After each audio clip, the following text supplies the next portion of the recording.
things. And I kind of want to talk about self-awareness this morning. You know, uh, as we go through life, let me fix something right here. As we go through life, you should be always learning something. And you should always be becoming more aware about yourself. You know, your good points, your bad points. You know, none of us are perfect in this life. And we all have faults. Myself, I have so many faults. The list is long and probably not endless. And if you talk to my buddy and my brother, Bellis Traveler, he'll point them all out to you. And I'm sure James and Karen can too, and those that are around me. I know my imperfections. But as we go along in life, we become more self aware and we see ourselves for who we really are. When we look in the mirror, we know what's really inside, not just on the outside. So that's what I kind of want to talk about this morning is becoming self-aware about who we are and why we are where we are at in life. Henry Broussard, good morning. Power down this morning. Oh, that's a bummer. I hate when that happens. Right now we got electricity here. So yeah, not having electricity, not having any power, that's a real bummer. Michael, good morning. He says good morning to Mr. Colonel. I'm trying to fill the gap in here. I don't think Gino's coming on live this morning, so I'm not Gino, folks. I'm the Colonel. But I tell you what, I consider Gino a brother, and I consider him a friend. And Dazzle also, Mom and Leanna, you know, really nice people. And, it puts a smile on my face. So hopefully this morning I can put a smile on your face. I'm a little bit different. I'm a little more cantankerous, a little more brash. I'm not as polished as Gino is. But you know what? God love him. He's a blessing to a lot of people. And I want to get away from some of the negativity and the drama that's been going on YouTube with me, with people that I know and things like that. I kind of, I told everyone I was going to take a step back for a little bit. And problem is I'm addicted to doing this YouTube and I'm addicted to doing these live streams. But I want to take a step back from all that and try to raise above the fray and get above all that. There's a lot of negativity and a lot of competition. Everyone, and Bells will tell you how competitive. I'm competitive, but I'm not to the point where YouTube is my life and I let YouTube control uh, my happiness or whatever in life. I don't want to ever be in that situation. So good morning to everybody. Welcome here. Let's talk a little bit about being self-aware, being able to know who we are. And who I am this morning is I'm a cantankerous old man. I haven't shaved the head. See a little bit of shadow. It'll start turning white there soon. And that's who I am. I'm just a simple guy. I've had a lot of life experiences. I've lived in different parts of the world, all over the United States. Not all over, but I've been to every state except Hawaii. I've either driven through it, stopped in it, flew into it, or lived there. Let's see. My good morning, Colonel Michael. Didn't notice you like him to me. I don't understand that, Mike. Thanks, Mr. Colonel. Agreed. No more drama. I don't understand what you mean there, Mike. Didn't notice you like him to me. Yeah, I look like him. I'm not as good looking as Gino is. Come on now. He's Filipino. I'm just, I'm just a cranky mutt of an American. Gino's a handsome man, and I don't mean that in a bad way. I saw some pictures of Gino from when he was in the Air Force. Oh my goodness, I wish I looked that good when I was in the Army. You know? No, I never looked that good, man. But yeah, yeah, I don't even want to talk about the drama. There's always going to be drama because people are always going to have disagreements. And the shame of it is, when you have a disagreement with somebody, take it to that person, take it up with them, and talk it out. You might have to just agree to disagree, and then you go on with life, and then let it be behind you. Now, the thing with like Bellis and I just like to pick at him, and so I instigate, But in for real, Bellis knows I don't mean none of it. Unfortunately, what happens is when you're joking around with people, sometimes there's a little bit of grain of truth, but also there's other times where people will take that and they misunderstand it and they think, oh, he's attacked. No, I'm not attacked. When I'm attacking somebody, they'll know it. Like I did with that certain individual, you know, a couple weeks ago or whatever it was, when I kind of he pushed my buttons to the breaking point, and I had to mention his name on YouTube and call him out, you know, call him out for what it is, and I regret doing that. Um, on one side, the other side, I don't. You know, I regret doing that because it just continues the drama, and but you know, I consider that guy a friend, and I hated that it ended up where I don't consider him a friend anymore, and it shouldn't be that way. And I've even thought about going back to him and talking to him again. And I thought, no, you know, I've done that 3 times already, or 2 times, and it didn't change anything. So you know, some people sometimes in life, you just have to let some people go, and don't wish ill will on them or anything like that. But just let them go on with their life and let God deal with them, you know, in His own way. So it's all good. But I see there's 10 people in here. Hit that thumbs up if you don't mind. That'll help out the algorithm. We'll get some more people in here, and we'll talk about different things, you know. And if you got feelings about self-aware, you know, I don't know how you know, if you guys are in my age bracket or younger than me or whatever. Probably most of you are younger than I am, and you know, it's all good. But as you get older, you get more life experience, and as you do different things, you get more life experience, and you start seeing yourself for who you really are. Or when you've been married, like I have, unfortunately, more than one time, uh, you definitely see what your faults are, you know, and you also become aware of how other people are and how they affect you, and you learn what works for you, what doesn't work for you. Uh, you learn about what causes you to react certain ways, you know, or I like well, how I like to say is what pushes my buttons. You know, I know what pushes my buttons and makes me want to go off on people and whatnot. And good morning, Mr. Paradise. Good morning to you. Welcome. You know, so you know, as I tell you what, one thing that gets me was driving when I'm driving around. And right now I'm on that little motorbike, and still waiting on my little multi-cab vehicle. And you know, I've had some people talking to me about that, like, oh, you're gonna regret that. It's so small, this, that, and the other.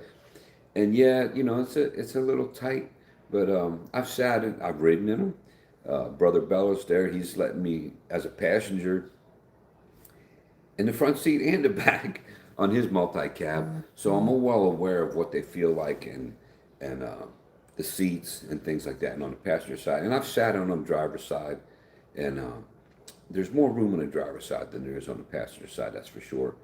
Uh, but when I first saw a while back that real tall guy that got out of his, he's like, man, I got plenty of room.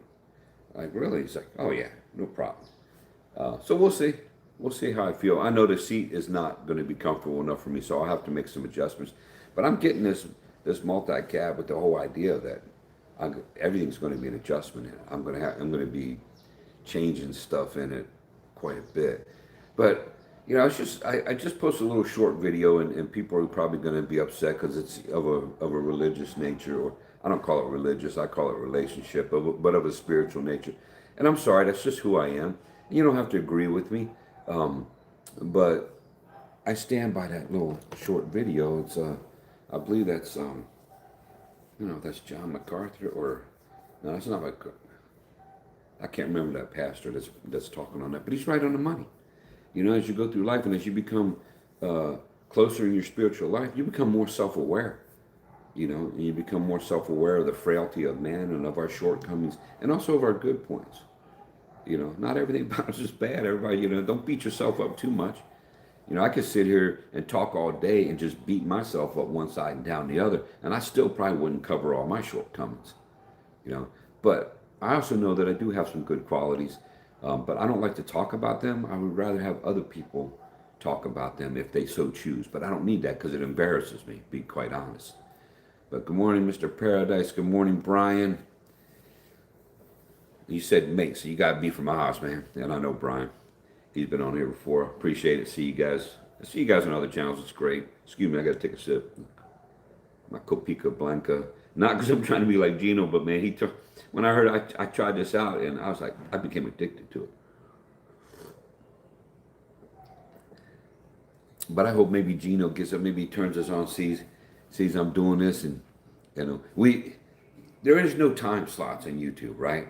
But out of respect, our little circle, our group of friends here, we respect this as Good Morning with Gino, you know, and because that guy comes, he puts a smile on everybody's day, You know, he talks about the weather, and he always has a topic. You know, he's so organized, man. He got everything down. He's got this stuff down to a science. And if you're like me, I like to get up, and I'm like, is he live yet? Is he live? I watch that, man. And when he's not live, I get concerned. But now he's doing like the every other day. I think this is his other day where he's not on there. I hope that's the case. You guys can let me know, and we'll see what happens. I just, Michael said, I just beat you up for thumbs. Come on, guys. Yeah, well, thanks, Michael. It's all good, man. You know, it all works out in the end. And like I said, and you know, like Bellis will disagree with this, but I did this YouTube thing just for kicks and giggles, man, just for fun. I thought, this is never gonna do anything, you know. But then people come on, they start talking to me and saying good things, and you know, it gives me an avenue to reach out to other people and to talk to other people and share what's on my mind. And it, you know, the more you keep things inside and internalize certain things, especially when things are bothering you, get more stressed. And your stress level goes up. And I don't need any more stress. I've lived my whole life in a stress-filled environment. And I don't need to do that. And for those of you that don't know, and most of you know, I spent most of my life in federal prisons, okay? And, you know, as a staff member, working, okay? I was not a convict. However, man, you know, I probably should have been, but I wasn't, you know what I mean? I'm not proud of everything I've done in life. And if I sit here and say I've never broken the law, I'm a liar. Everybody's broken the law. Every time you drive, probably. Well, I don't know. Maybe not Ollie, but I think Gina probably drives very docile compared to the way I'm an aggressive driver. I ain't gonna lie to you. But I will say this, James and Karen. Karen's more aggressive than I am. That little girl, she's serious when she's driving. She's trying to get to where she's going. And I'm like, she reminds me of me. It cracks me up. Let's see. Yeah, Brian says it's not a bad coffee. Nah, Brian, it's super sweet, Brian. And I'll be honest with you, I always drank my coffee black. Totally. And I never wanted any of these, I call them foo-foo drinks. I never wanted any of these foo-foo drinks. And, you know, I just thought, nah. But then, you know, I tried that white chocolate mocha. Somebody made me try that white chocolate mocha at Starbucks. And I was like, ooh, that tastes good. But then this Copica Blanca is the closest thing I found to that, and it's a whole lot cheaper. At Starbucks, I tell you what, for a large venti, you know, white chocolate mocha at Starbucks here in the Philippines, that's what, 220 pesos. So do the math, man. Even with the good exchange rate, that's an expensive drink. Now I think it's cheaper probably in the U.S., but that's too much, you know, too much. But yeah, Brian, it's not a bad coffee. And Michael, I love Mr. Gino. Good people, absolutely. You know, and I've spent some time with Gino, you know. Took him out to eat. He invited me out to eat. And, I mean, yeah, it's a good time of fellowship. Just a good, positive individual to be around. Now, I'm sure Gino has some bad days, probably. But he's never going to tell you about it. You know what I mean? And he went through, excuse me, he went through that cancer. I know he had some rough days. You know, let's just keep it real. But you know what? He comes back. He's stronger than ever. He's positive. He's got a good message for people, and I'd like to have a good message too. Unfortunately, all my messages are not good because I just keep it real sometimes too. And but I want to stay above all that fray and everything.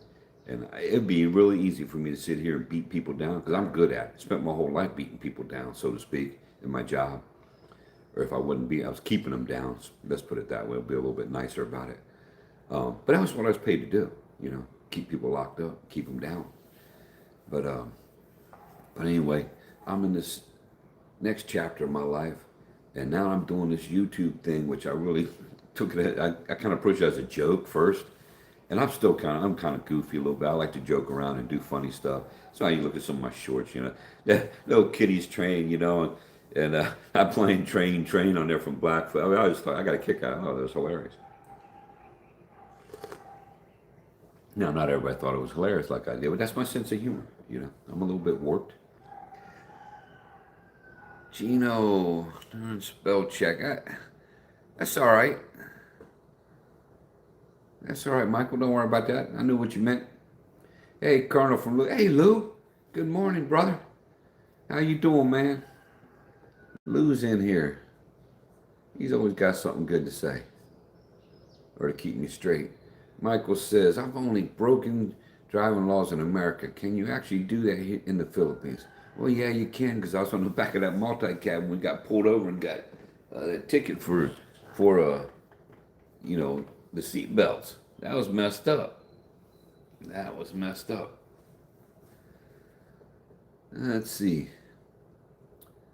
Lou says, I've been having Pike Place coffee at Starbucks lately. I'm not familiar with that, Lou. Pike's Place coffee. I've never had that, man. But I haven't been going to Starbucks lately, and I've been saving a lot of money by not doing that. I was going regular, but you put on some weight in Starbucks too now.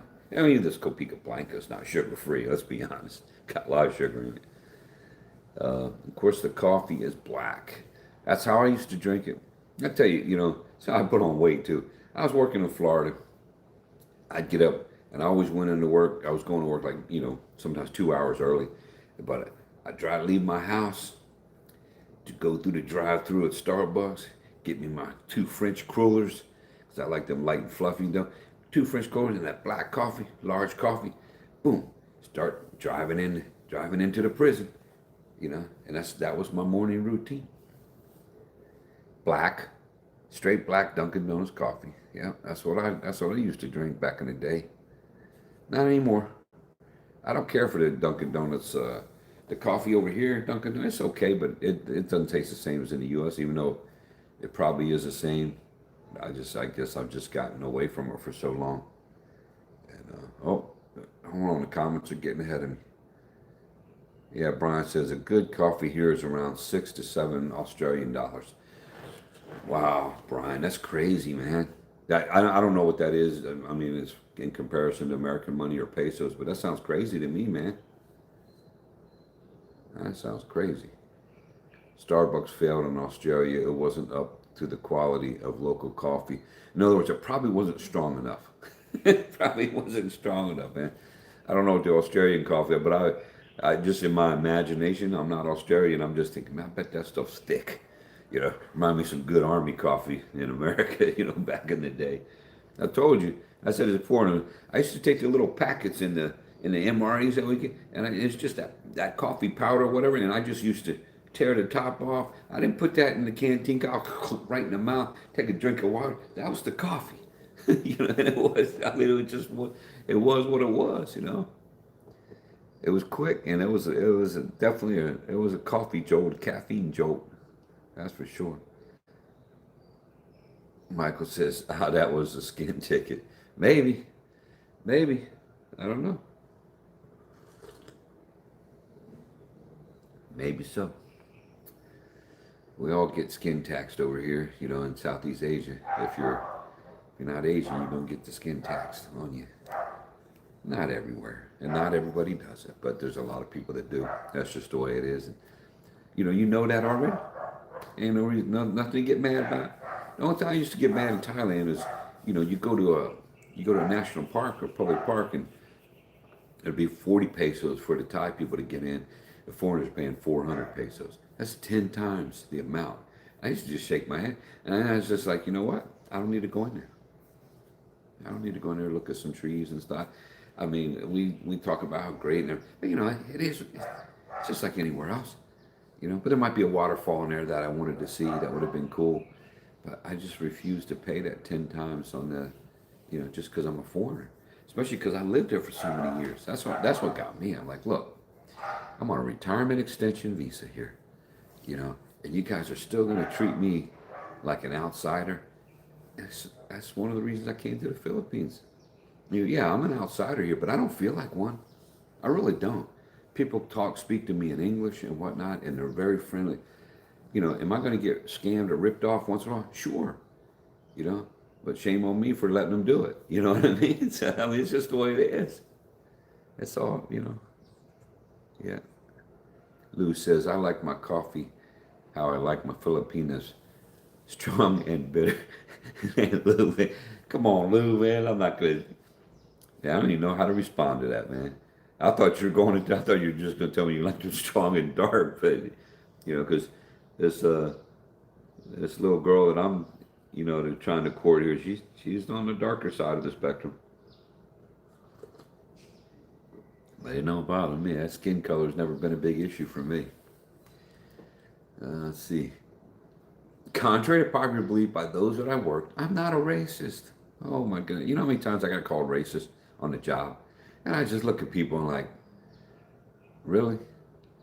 you know, I don't like all of you the same. So how you gonna call me a racist? And, I'm like, well, you don't understand. I don't care about the color of your skin. I don't like you. It's just the way it is. And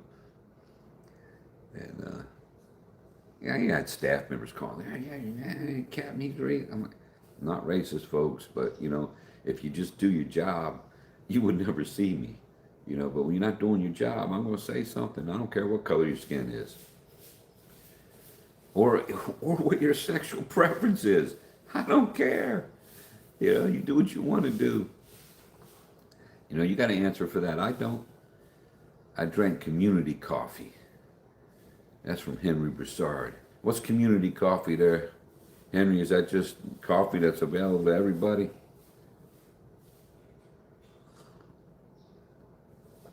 That's what we drink down in South Louisiana. Pretty strong coffee. Yeah. Now, you want to have some strong coffee, man, go over there to Thailand. Their idea of coffee over there, I think it's espresso. That's their idea of coffee. And then you go and you get, I want coffee Americana. And it come out, it's a half, first of all, the cup's only filled up halfway. And I think what they did was they took their espresso and they just watered it down a little bit, I think. And they think that's American coffee. I'm like, well, it could be in some parts. Could be in some parts. Brian, not the quality. Our coffee is top notch. Okay, Brian. Well, come on over and bring me some, man. I want to try it. Mr. Paradise, I drink community coffee. Okay. That's a new term for me, folks. I never heard anybody say community coffee. Does that just mean it's local coffee? I don't know. You're going to have to explain that a little bit more for me. J-Boy. Good morning, J-Boy. He says, hey, Colonel. And, thank you. And Brian says, the Italians who immigrated here after World War II introduced real coffee and coffee cafe culture. Okay. All right.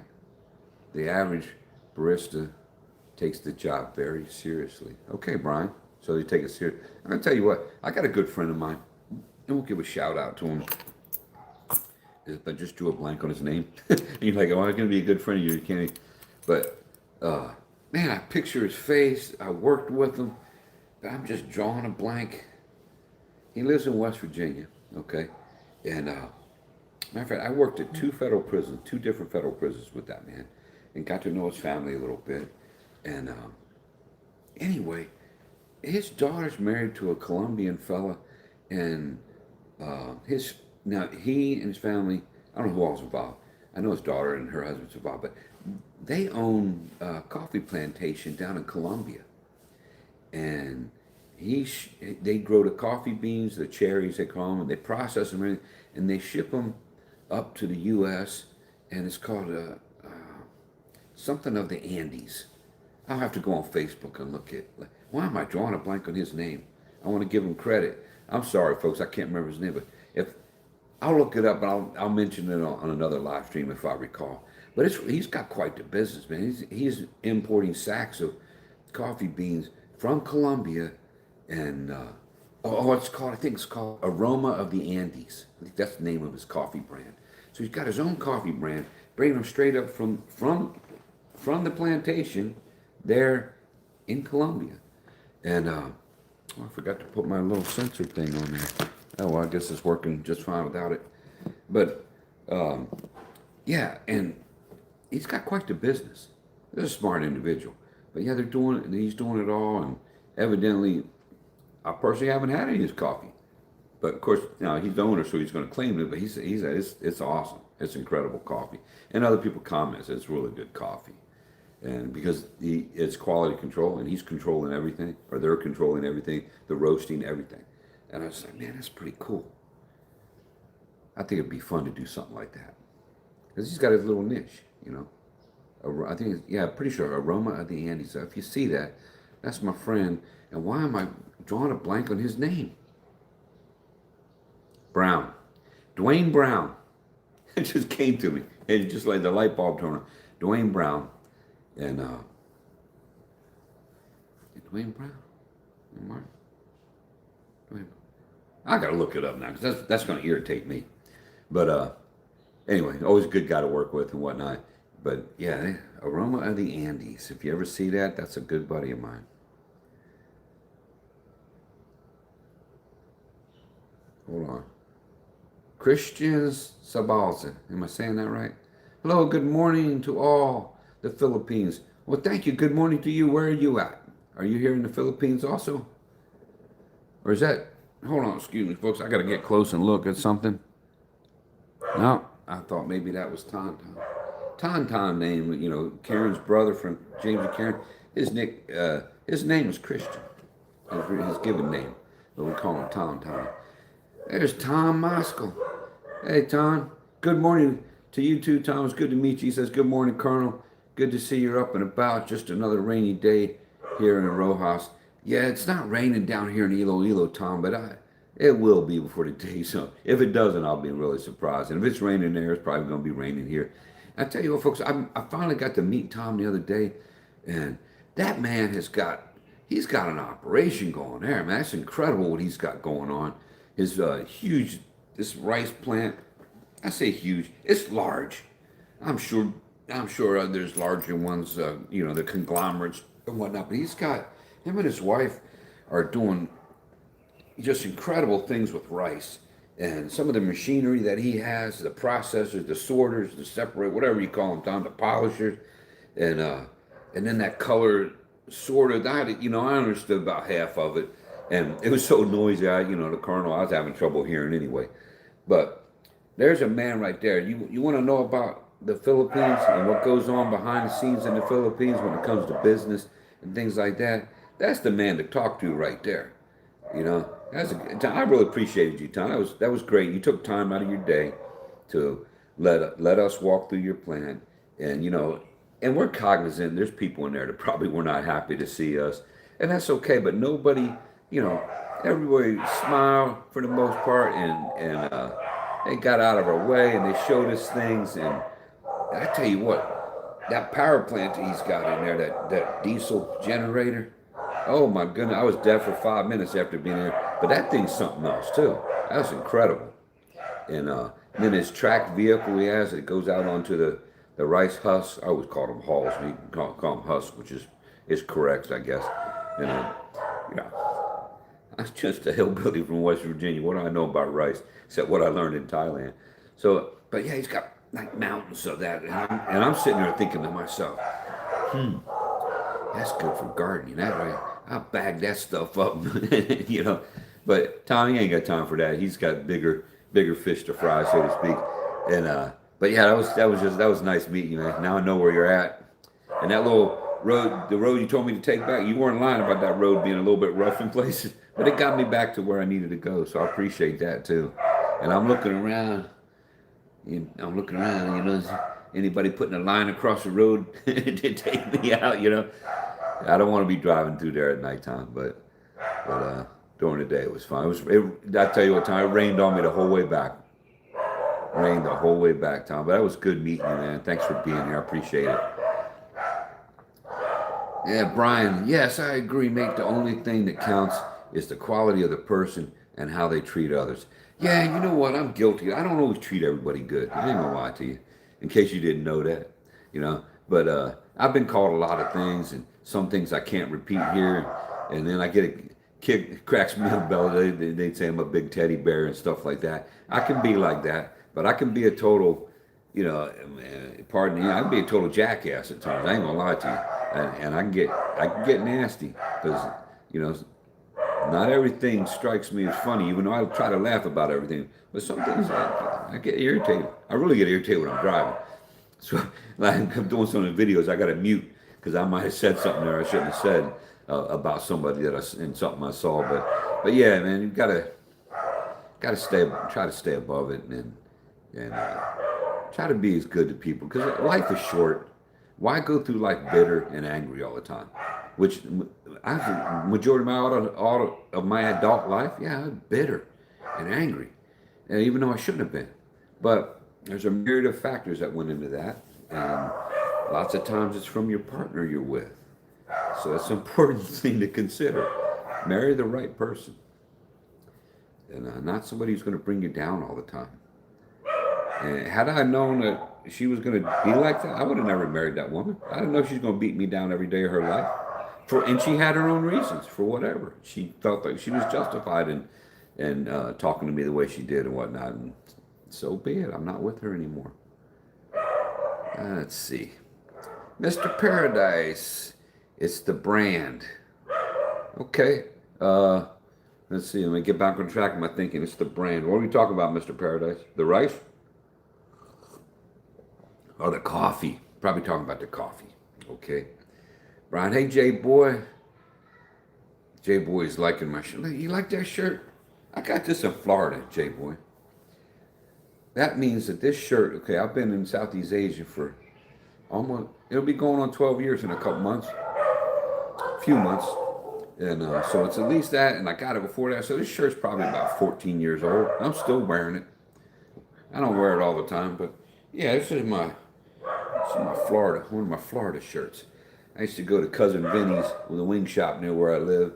I used to live there in near Mount Dora in Eustis, Florida, and then Cousin Vinny's was in between there and where I worked, and I'd stop there after work I'd go home, change first, and hop on the Harley and come back and wear a shirt like this sometimes just a Harley t-shirt. I'd go in there and eat me some wings.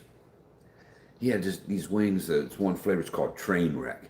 And I was like, what is it? He goes, it's a little bit of everything. And it was. I tell you what, it's one of the best wings I ever had in my life. I don't know if he's still in business or not, but there were some good chicken wings. Yeah, here we go. Hey, Brian from J-Boy. How are you, mate? From Brian. J-Boy, Colombian coffee beans is up there, really good. Well, he swears by it. It's his brand, Yeah, Aroma of the Andes. I really like. If I could some way get him to send me some, I would. But I don't know if Dwayne and I are still on that level. But I know at one time we were very close friends, or we were good friends, and we used to get together with my family, get together with his family. Not anymore, but that's because we're not even near each other anymore. Michael, community coffee really is good. I love the. That's supposed to be pecan praline? On Amazon.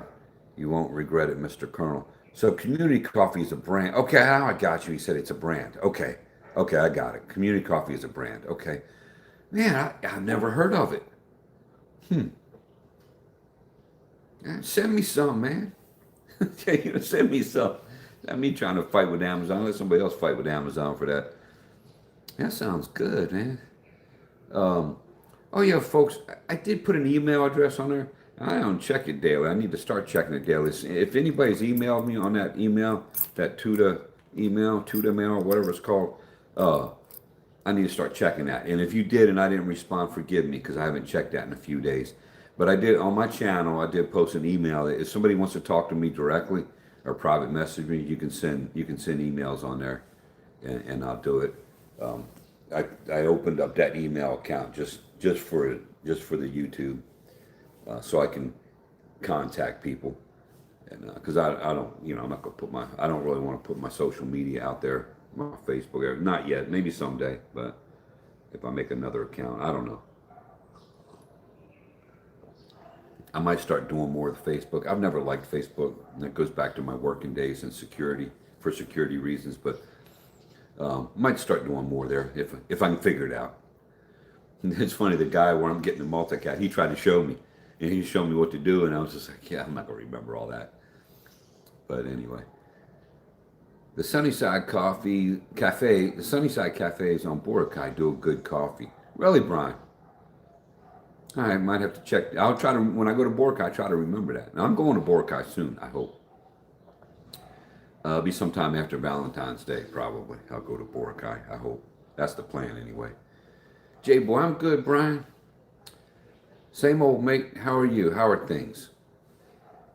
Look at that. Derek's here. Aloha from Hawaii.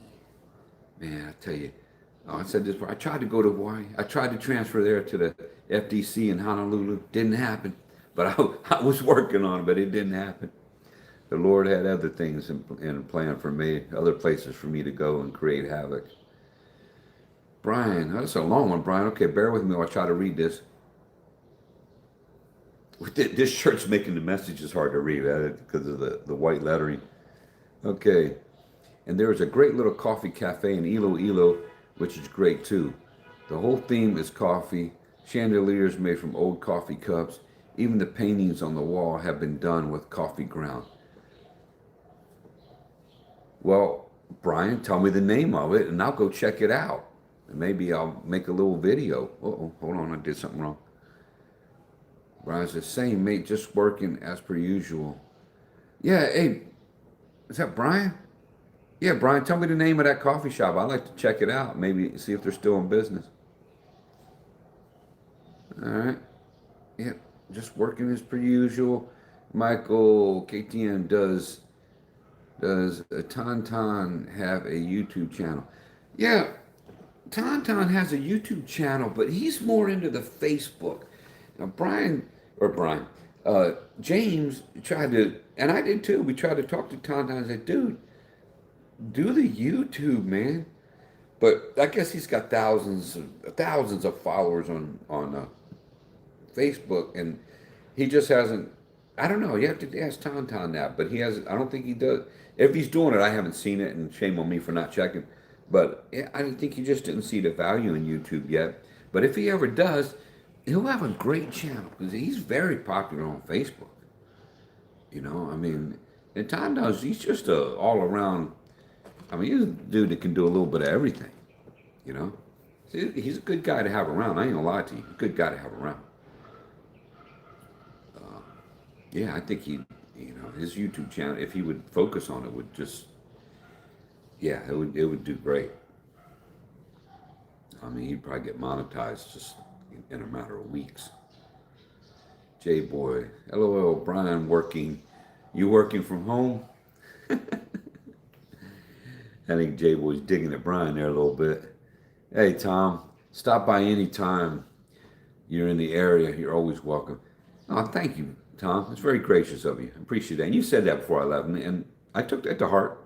Yeah, I thought, if I ever want to come out and check things out, I might just, it's not that too far off the beaten path, really. I quite possibly just, as I'm driving up, I'll detour over that way. Now, I'm usually going to James and Karen, so I'm going in a different direction. But, I don't know. I might just stop in and say, hey, have another Krispy Kreme and a cup of coffee. Yeah. I got to tell you, Tom, his wife was very gracious to us. They're busy in there. They've got buyers in there. They got deliveries coming. They got all kinds of stuff going on there. But they took time out to entertain us and to walk us around. Tom was a great dude, man. He's a great dude. I appreciate that, Tom. Thank you. And likewise, man, if you guys come down to Iloilo, hit me up, man. We'll go get something to eat or meat or whatever. Yeah, it's all good. J Boy at Michael. Tauntaun Vibes is the channel name of Karen's brother. Yeah, Tauntaun Vibes. I forgot that. Excuse me, folks. Should have mentioned that. But I haven't been following what he's been doing because I can't watch everybody. I can't. I got Bellis. I got James and Karen. I got rock and jazz. I got all kind. I just can't watch it all. I enjoy rock and jazz, and those two, they make me laugh. Yes, mate, but it's quiet, hence being in here. Brian says that, but it's quiet, hence being in here. Okay. Derek says, nice aloha shirt. You like that, Derek? But you could, we could call it that. But this is my Florida shirt, man. I lived in Florida. I wasn't just a tourist. I lived there, so it's from my Florida days, really. All right. Kenny Cash made an error there, I guess. Derek says, Followers Coffee. Is that the brand, Followers? Followers Coffee? See, You know what? Hold on a second. I'm gonna start. I gotta write these down. I gotta write these down. So, what was that first one? Community coffee. I'm gonna write this down here. If I remember how to write. Community coffee. You guys say that's good. Now you're saying what? Am I followers coffee? I'll write that down too. These are one. If I see them, I'll check them out. Whoops, I spelled that wrong. And what was the name of that coffee shop in Boracay? Let me scroll back. Sunside. What? Hold on. Let me see if I can find it now. Well, that's way up there. Oh, I don't see it now. Was it Sunnyside or Sunshine? Somebody, oh my goodness, I went too far now. I went too far. Followers Coffee. Okay, somebody hit me up with that place in Boracay again. Michael says, you're right, Mr. Colonel. In my 30s, I didn't care for people. Now I'm 60. I do, especially the younger generation that needs to pay my Social Security. Hey, Michael, I'm right there with you, man. I'm 61. But, I'm a retired federal employee, so keep paying the taxes, all you Americans out there. I appreciate it that you guys pay taxes. I pay my own salary because I pay taxes too. A lot of people don't know that. They're out of federal employees. Look, man, I pay my own cotton picking salary. So how's that? I mean, come on. I'm paying taxes. It's paying myself, basically. But I'm thankful for everybody that pays taxes and honest, hardworking Americans because they're giving me, they're paying me back for the service that I did for them. And I take that serious, folks. You can think I'm joking or what. No, I take that serious. I performed a service for the citizens of America by keeping people locked up that you didn't want to be your neighbor, okay? And I had to deal with them. I almost said a bad word. I had to deal with them people every day. Don't keep me. See, my stress level starting to go up just talking about it. Man, some good times and bad times, mostly bad. Good morning from Bangkok. All right, Rick. Yeah, I know Bangkok. I've been there. Yep. I used to go to, I like the hospital there, Rick, Blumengrad. That's where I went for my knees, for my arthritis, and they're the ones who helped me walk again. He says, how are you, Colonel? Well, I'm doing great this morning, man. I woke up. The Lord gave me another day on this earth. Hopefully it's another full day, and I'll wake up again tomorrow. But I'm doing great, man. I'm feeling good. I'm in a good mood. Got my little Copica Blanca. Gino took a day off so I can get on here early. I'm joking, Gino. But, yeah, I mean, I'm good, man. You're visiting your lady for Valentine's Day. Hey, J-Boy, I ain't here for telling, man. I don't know what's going to happen on Valentine's Day. We'll just have to wait and see. I may or may tell you about it. I don't know. I'm looking for a Valentine. Hopefully she's going to be the one. Good morning, Colonel. His ears must have been burning. There's Rockalo. Rock and Jazz probably still sleeping. Come on, Rock, man. What are you doing up this early, man? You ain't never up this early, brother. You guys, man, I ain't never seen people sleep in. I wish I could sleep like that couple. I really wish it. Man, that don't sound right. I wish I could sleep in like they do. I don't know how they sleep, so I don't want to sit here and say I wish I could sleep like them. They might sleep on their heads. I don't know. But good morning, Rock. Good to see you, brother. And it was good seeing them again in Rojas City and at the Beaver there. Having them there and James and Karen there gave me somebody to talk to. And there's a few other people there. I met Ralph and then got to see Tom later. And we drove over to his place. So, yeah, man, I appreciate you being here, Rock. And everybody else, too. Appreciate the thumbs up, too.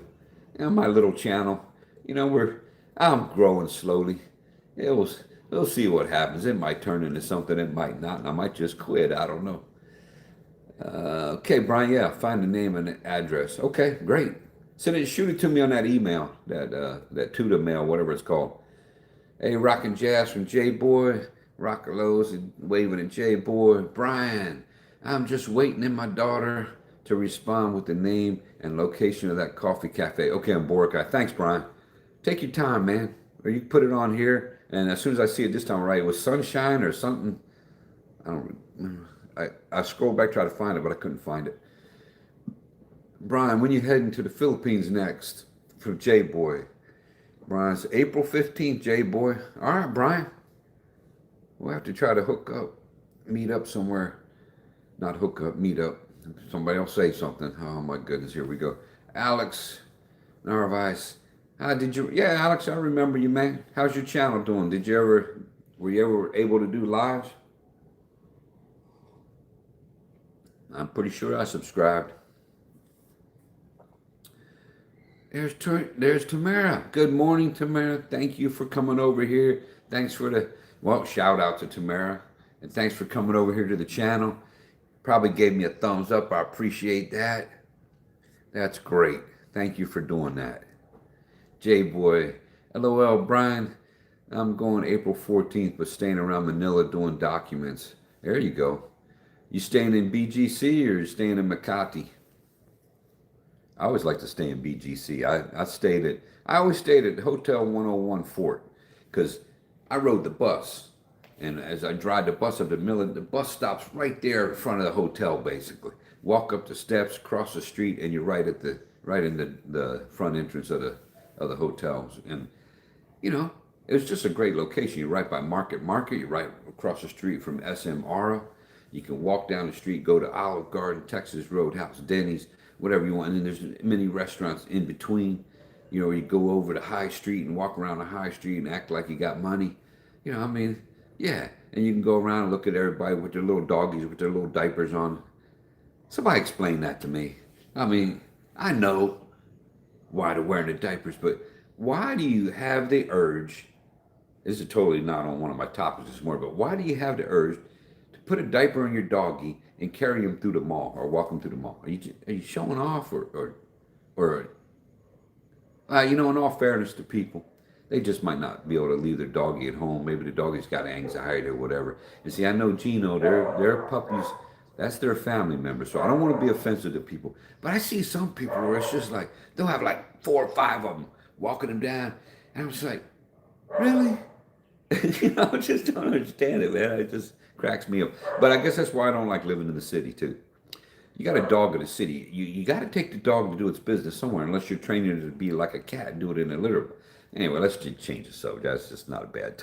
That's a bad subject to talk about, I guess. And I'm going to make somebody angry. I don't mean to. Sunnyside, that's it. Sunnyside Cafe. Hold on, folks. Let me write that down so I remember. Sunnyside.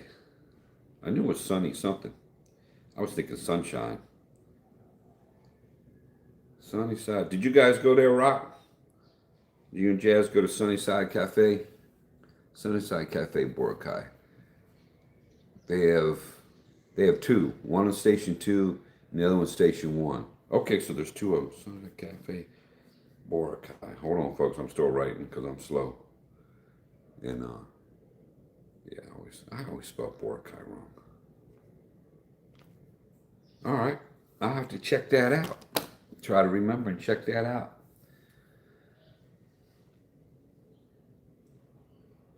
Tamara says I, or 1. I don't know, maybe she sent that before she meant to. But Tamara, I appreciate you being here. Okay, yeah, we fly to Cataclan on the 16th, says Brian. And we almost fly out same time, Brian. What airline you flying, J-Boy asks. And then Brian says, it would have been great to meet some of you guys while I'm there.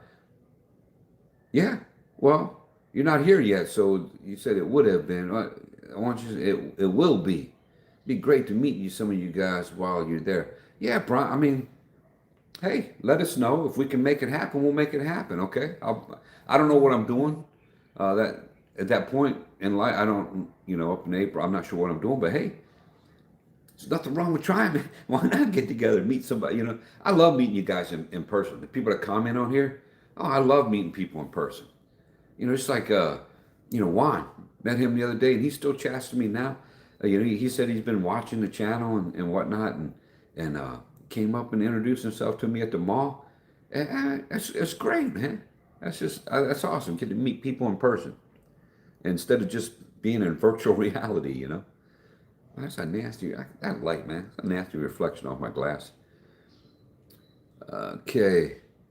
Yeah, Brian, Qantas or to Manila, then PAL. What was that? Philippines Airlines to Cataclan. Okay, Brian. And Jay, but what time you usually wake up, Colonel?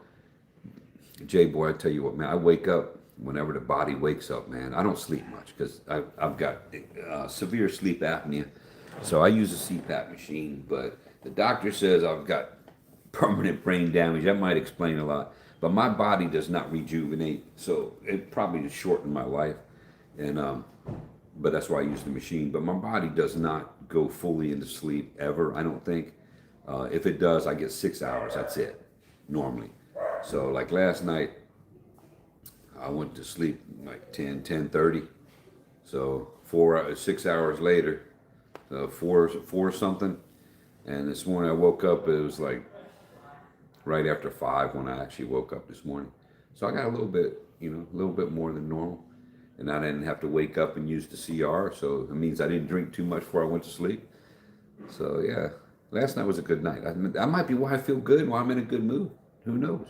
If I could get 8 hours of sleep a night, oh my, I'd be a different person. I honestly, I firmly believe that. If I would be a totally different, I'd be healthier. I probably my metabolism would boost up, and I could keep the weight off easier. I'm still not going to increase my rice intake though. That stuff, man, that rice makes you fat. But yeah, I wake up early usually, J-Boy, and then I lay in bed, just being lazy. Unlike today, I forced myself to get up, and I thought I'm going live because I just felt like in a good mood to go live. And talk about certain things, self-awareness and things like that. And I'm going to bring up another topic here, something that I've noticed. I mentioned it before, but I noticed it again the other day, and it's really irritating me. But we'll get to that in a minute. Nice Brian from J-Boy. Rock says, I'm only up this early because I haven't gone to sleep yet. Why do I believe that, Rock? I believe that, man. That dude, it must be nice to still do 24 hours, or as we said in college, back in the college, all-nighters, Or is Jasmine keeping you awake? I got a feeling she's sleeping. Hey, you go for it, Rock, man. If you can do that, man, I can't do it anymore, brother. I've tried it, or I can do it, but I'm sick for like 3 days. My body will wear down, and my immunities go down, and yeah, it's just not good. It's not good. But hey, Rock, more power to you, brother, youngster. And Rock ain't that young, but man, I still call him a youngster. Hey, Norm's in the house. Hey, Colonel. Norm from the land down under there too. Appreciate you being here, Norm. And Norm, I got some good watch hours the last checkup, so keep doing what you're doing. And I think, I'm not even gonna tell you all that what I did, but there's ways to help your watch hours too that you can help yourself. I didn't even know about, but I figured it out in the hotel the other day, and I think it helped me. I'm not sure. That might be why I had more than normal. Brian said flights were really cheap. Well, that's good, Brian. It's always good when flights are cheap. That ain't gonna lie about that. Jay, boy, I'm staying around Mall of Asia. Okay, staying around MOA.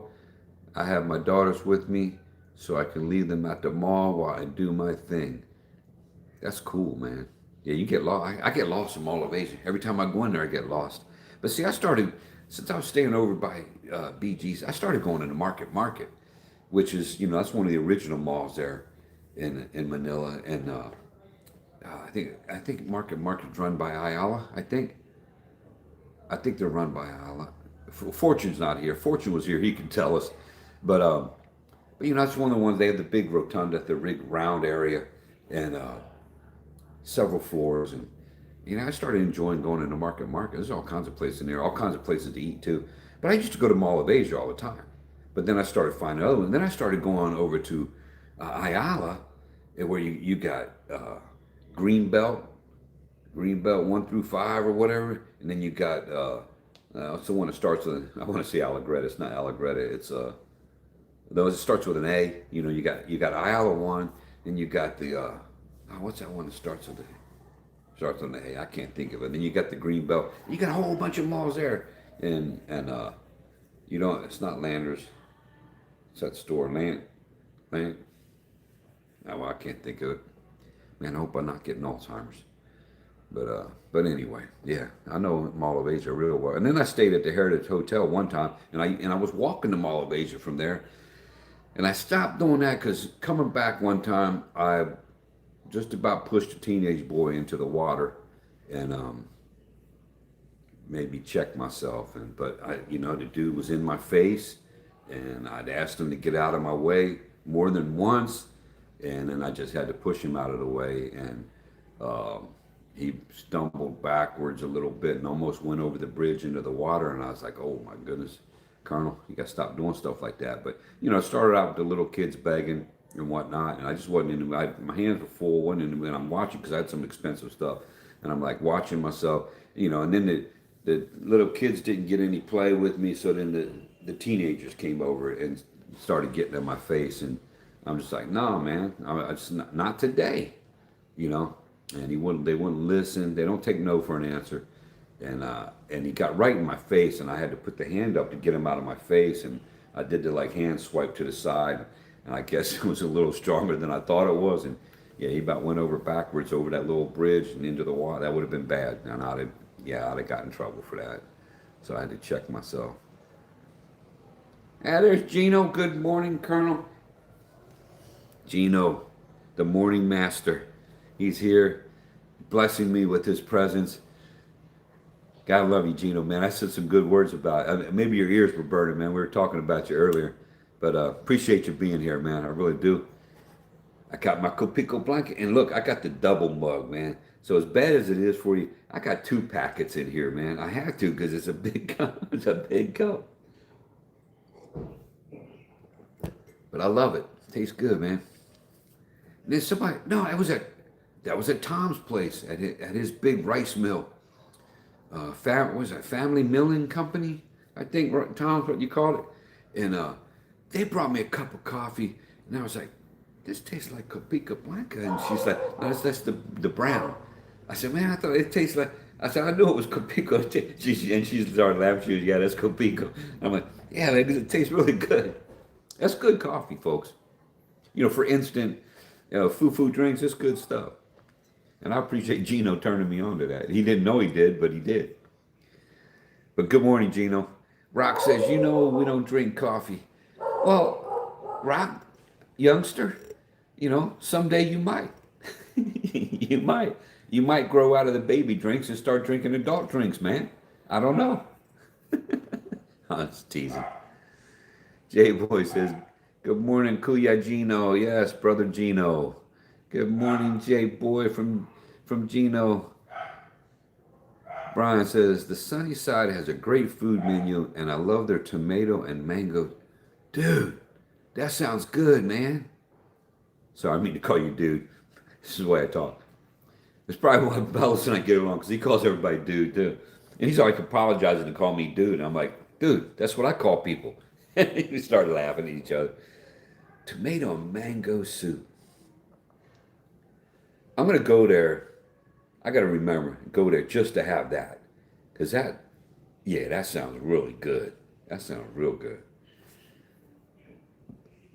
Good morning, Mr. Brian. Or is that Brian? You saying good morning, Gino? Good morning, Brian. How are you going, Gino? Or how are you doing, Gino? Brian's asking. Yeah, how are you doing, Gino? Doing good. Oh, he answered. I didn't have to ask. He answered already. Doing good. My day off from live stream. Busy this week, meeting people wanting to move to Ackland. Folks, that's the man right there. Kalibo, Ackland, and James and Karen for Ackland also, but they're over there in Belete. But Gino is the man with the plan for Kalibo. Okay? I got to talk to Gino. I wonder if Gino's... You personal friends with the mayor, Gino?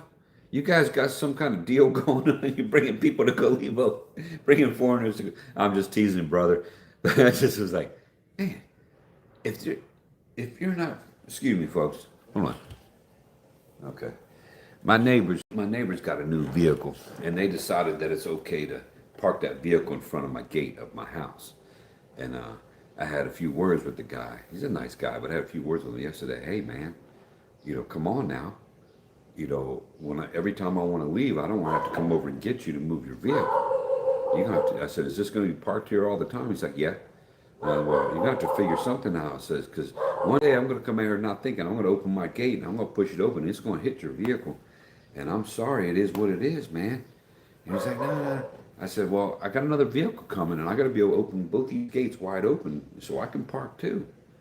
And so anyway, I'm hoping it'll work with me. He moved it yesterday, but I just looked out my door there, and he's parked there again. And just so y'all know, I'm gonna watch this. Don't look at the status of my house.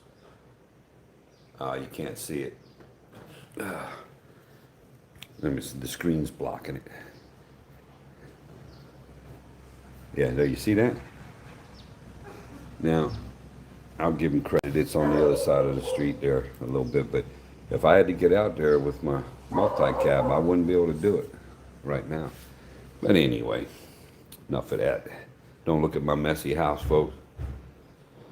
I'm still living like a camper here. I still haven't really settled in here. I don't know. I just don't feel like, I don't think I want to stay at this house. I don't really care for this house. And so I've unpacked just about everything, but I don't have anywhere to put things away. I have no storage here. So it's just cluttered everywhere. But yeah, Gino, there's good people right there, folks. And if you're interested in anything going on in Calibo or Ackland up there, just contact Gino. He'll help you out. If you're good to Gino, he's good to you. And sometimes if you're bad to Gino, he's still good to you. But you might not be able to get a hold of him the next time. That's how human nature works. So be good to Gino if you're ever dealing with him, because he's good people and he treats people fairly, and just treat him fairly back is what I ask. Support his channel. And if you ever want to go fishing, Low Ola's Fish Farm. And Gino, man, I couldn't do it this last trip, but I'm going to have to just come up there, and I'm going to have to get a hotel in Calibo. And we're going fishing again, brother. And hopefully JP, although I don't know, JP's so busy now with, oh my, I'm so happy for JP. He's got a love interest, and God bless him. I think that's awesome. That was quick, but hey, that's the way it happens here in the Philippines, I think JP, I don't remember. I won't put his business out there, but I'm happy for him. Okay, Gino, there does seem to be a large influx of people. Yeah, because they come on, they're watching these channels, they're watching Gino, and they're seeing, hey, the quality of life is good. Why not go there where the quality of life is good? Norm, I think that your playlist going for 48 hours straight on the weekend. That's awesome, Norm. I need that, brother.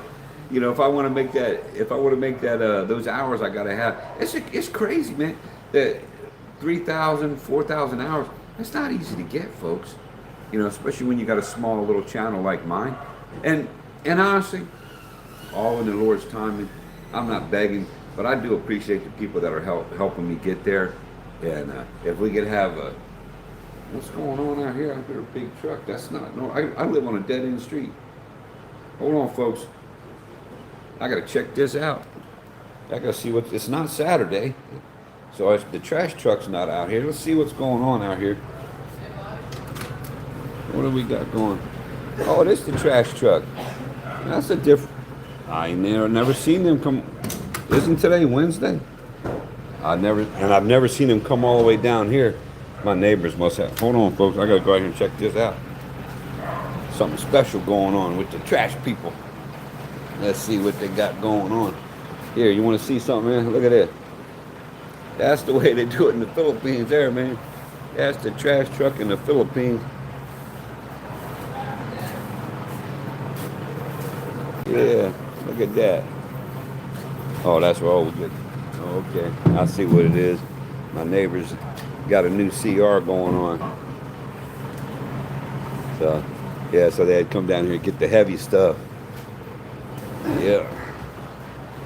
All right, I ain't seen him here on a Wednesday. That's good to know, though. I've never seen it. I thought it was just Saturday. I think what it is, they drive down, they look down the dead end street here, and they don't see nothing. They're like, okay, we ain't going down there. But my neighbor, I think he's got a little bit of influence, and because there's definitely some money next door, and he probably called me, and said, hey, come get my stuff, come get my old toilet, my old sink. That was interesting.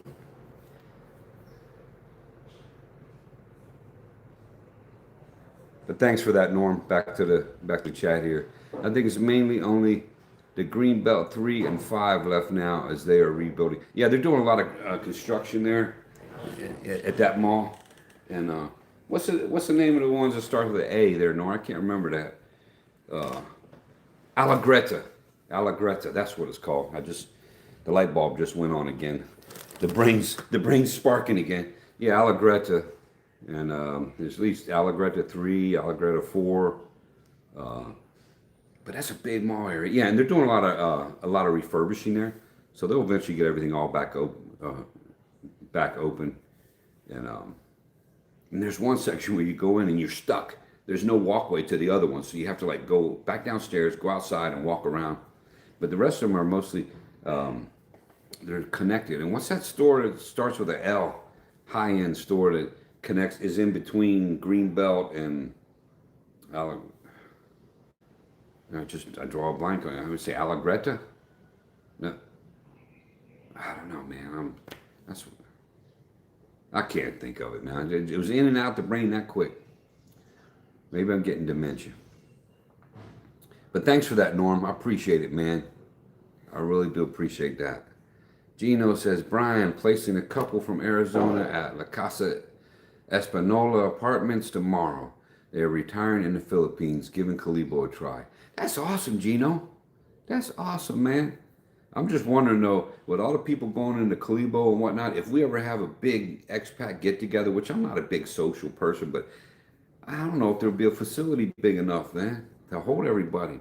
I mean, I met Mel, Greg, who else? Gino, HD was there. I haven't seen HD for a while. I think I upset HD. I didn't mean to do that. But yeah, I don't know if we have a place to get for big enough for everybody to get together. But that would be quite the get together. J boy, yeah, Market is Ayala Mall. Yeah, that's what I thought. I thought that, yeah. But yeah, I never knew about Market. This is crazy. I used to stay at that hotel on the edge of BGC. Knew about SMR, and I knew about High Street, and I would usually go to High Street. I didn't even know there was a mall there. I didn't even know Market was there. I always saw the sign Market, but I thought it was just like a bus stop. I thought it was the bus station because there's a bus terminal there, jeepneys and buses and everything. Because that's where I would go to take my bus back down south to go home back to San Juan Batangas, and I would take the Alpes bus or the Alps, depends how you want to say it. I've heard it both ways, Alps or Alpes. It cracks me up. ALPS, which is the initials for the guy's name that founded the company or owns the company or used to own the company. I don't know. But anyway, and I used to know his name, but I forgot. But yeah, I didn't even know there was a mall there. Then I found out, I walked in, I'm like, whoa, there's a mall here. And then I walked in, I saw how big it was. I'm like, holy smokes, I've been coming here all these times to BGC, and I never went inside that mall. But once I went in, then I started I didn't walk High Street anymore. I just started going to Market. It was more fun. And there was more places there that I wanted to eat. Now, if I wanted to go to TGI Fridays, I went down onto High Street. And then I found the Olive Garden down south of High Street and the Texas Roadhouse and Denny's and stuff. I like to go in there for the Denny's breakfast once in a while. It ain't that great, but it serves its purpose, okay? That's cool. Okay, Mr. Cool, says Brian. Brian, dude, you're fine, mate, okay. Or is that, you said, dude, us fine, mate. Dazzle TV, that's Gino, I'm sorry, Gino. Yeah, I met the mayor of Kalibo. I thought you mentioned that one time, but I think you guys ought to be good friends because I think you, Gino, you ought to be you ought to be Kalibo's goodwill ambassador to foreign expats, man. I think the mayor he ought to give you your own little office in the city hall, and you're the liaison between the mayor's office and foreign expats. What do you think, brother? What do you think, man? Is that a good idea? If you come to Kalibo, we'll do something together, Colonel. Absolutely, Gino. I appreciate that, man. I hope we go fishing again. I just hope this time I can do better than Dazzle. That girl, man, that girl can catch some fish. And her mom, yeah, I had a good time talking to Dazzle's mom. It was a nice lady, man. I had a good time talking to her. And she told me what I was doing wrong. That's probably why I had a good time. I don't like being corrected, but she corrected me on something, and it made the difference. It's humbling when you're doing something you think you know what you're doing, but you really don't, and somebody else does, and then they tell you, and you're like, you're. Yeah. She was right though. I was wrong. I'm man enough to admit that I was wrong. She was right. Them little stupid little squid balls did not work. They didn't work for nothing. They fell apart too. They weren't not what I was used to in Thailand. I'll put it that way. But I was using Thailand. I used pork balls and I used the fish balls, and they weren't so crumbly. The squid balls were awful. But thanks, Gino, for that. I appreciate it. Maybe barbecue some fresh seafood on the beach. Huh. As long as it's shrimp. Yeah, I'm not a big fish eater. But I appreciate that, Gino. Appreciate that. I wish I did like fish, but I never have. I've never liked it. Am I at the bottom or almost at the bottom? Norm, only been to Market once. We also visited the Venice Grand Mall. No, not the Venice Mall. I made some videos about there. I made a couple short videos when I was moving. I was at the Venice Mall. And yeah, I had pizza.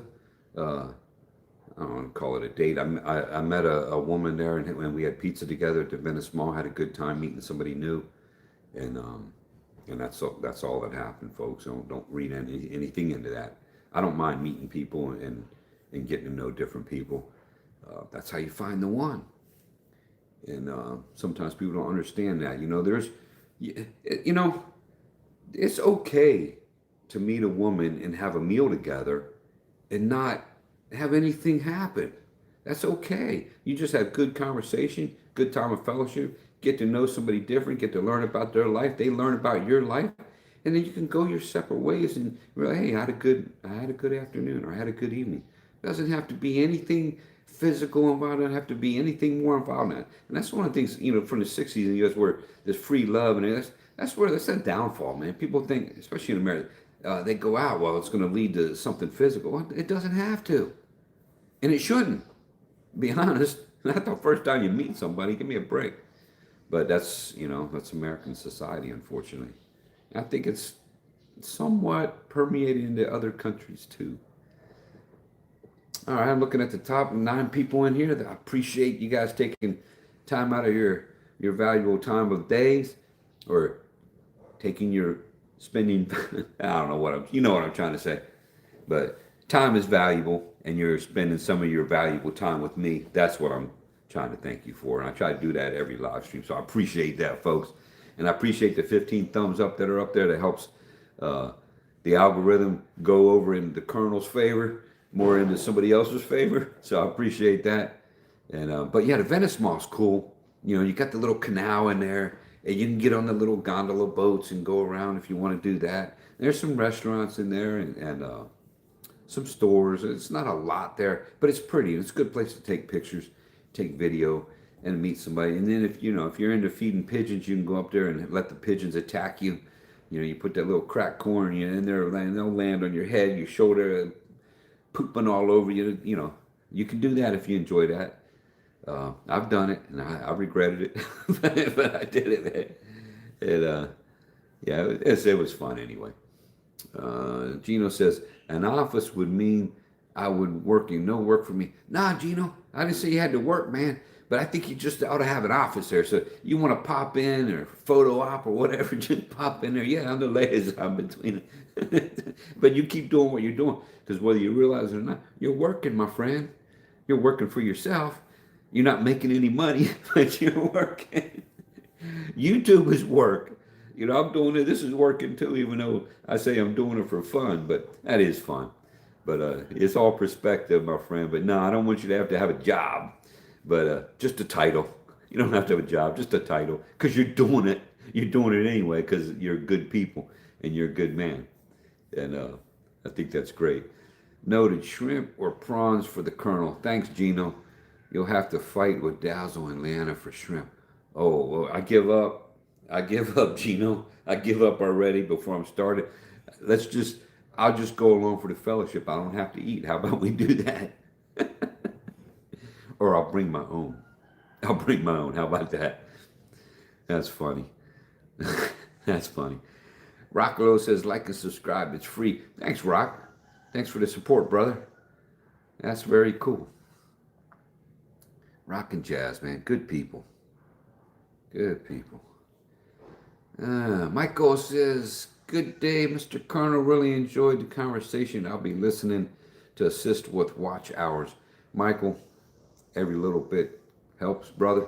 I appreciate it, man. I appreciate your time. As I said a minute ago, I appreciate everybody's time that comes in here. Even if you're scrolling past, stay for a minute or two. Give me a shout out from yourself. Tell me who you are. Tell me where you're from. Tell me you hate me. Tell me you like me. Tell me I'm ugly. Tell me I'm handsome. Either way, man, it's all good. It's all good for me, and it's good for the channel, and it lets other people know who you are, and you get to know them. Hey, this is like a big a mesh of socialism, not socialism, but a social gathering. We'll put it that way. J-Boy says, how's your watch hours going, Colonel? It's slow, J-Boy, man. I'm a long ways away. I mean, yeah, I'm a long ways away, brother. Every little, I don't get many, but I don't work hard at this like some people do. Bellis is, man, he's going great guns and going over the top, but he's working hard at it. He's working hard at it every day. He goes live every day about 10:30, 11 o'clock or whatever, and he's on there. He makes sure he's on there for 2 hours or whatever, because he's got this down to a science, and he got it all. He's got some things figured out, and good for him, man. I think it's great. I told him, I said, man, you're competitive, Colonel. I am competitive, but I'm not competitive about the watch hours and stuff, because I'm doing this for self-enjoyment and for interacting with other people. And when do I want stuff? And am I having fun with it? Yeah, I'm having fun with it. That's why I made the little stickers I made. Oh, excuse me. And, I made the little stickers because I'm having fun with it, and honestly, these stickers are turning around. These suckers, you got to fight with these things to get them off, man. You're peeling them off. I'm getting the paper. Where's the sticky stuff? And you got, so you got to fight with these a little bit. I think part of it is they get moisture on them, and once they get moisture on it, then they're no good. I was trying to get one to work for Rock, and see, look at that right away. That one works. Look at that, Rock. That worked first time. I mean, I didn't have to fight with that one. Maybe it was the moisture from the sea air up there in Rojas City, and I got the coffee mugs. I'm not using it today, but so I'm having fun with it. But I'm not like beating myself up about it. But those of you that are helping with watch hours, God bless you, and I appreciate it. But I'm not one to sit here and do this. I don't feel right doing that. I don't feel right. Someone who takes valuable time out of their day to watch me and stuff, I'm not going to sit here like the televangelist and beg for money and beg for watch hours and beg for subscriptions. I did that at first. I thought, why am I doing that? I don't do that anymore. But I take the blessings as they come, and I'm truly grateful and I truly appreciate it. And that's how I do that. I don't come on here and say, hey, please subscribe, please like. I don't do that. That will come on its own. If my content has some value to you and you're watching this, then I know that you'll support me. That's just how that works. But I'm not gonna, I'm not gonna beat you down about it. Each to their own. I don't subscribe to every channel that I scroll through and watch, and I don't expect anybody to do that with me. But I appreciate all of it. But I'm over just over 1,800 to J Boy, to not to be cryptic about it, but I don't like putting I don't like putting all that stuff out there because then it sounds like I'm like it's overly important to me and that I'm begging people. I don't do that, but I'm just over 1,800. Now I got a lot more watch hours, but they're not valid. So, Rock, you can explain to me how that works, but or Gino can explain to me. But anyway, the valid ones is what I'm looking at. I'm just over 1,800. So I got a long way to go, folks. And it's all good. It's all good. It'll happen in the Lord's timing. It'll happen when it happens. Michael, Jacksonville, Florida, and we don't wear shirts like that. Well, I used to go through Jacksonville a lot, and I live near Orlando. I was in Lake County, Michael, and I wore shirts like this. Everybody's different, man. You don't have to wear shirts like that. Now, Jacksonville, you're up there in the big city, so I was living out in the country, you know. And if you know Florida, Michael, have you ever heard of uh, the Federal Congressional Complex in Coleman, Florida? FCC Coleman. Yeah, I spent some time there. Yep. But Michael, it's not my fault or my problem if you can't rock a T-shirt like this in Florida. This is what I wore in Florida, not all the time, because I like my Harley T-shirts. I ain't gonna lie to you, but I wore these because I'm a little bit different like that. Rock. If you go to this is from Rockalo. That's the channel Rockalo, but it's rock and jazz. If you go to Colonel's channel and go to play mix, it play all his videos. Helps out in a big way.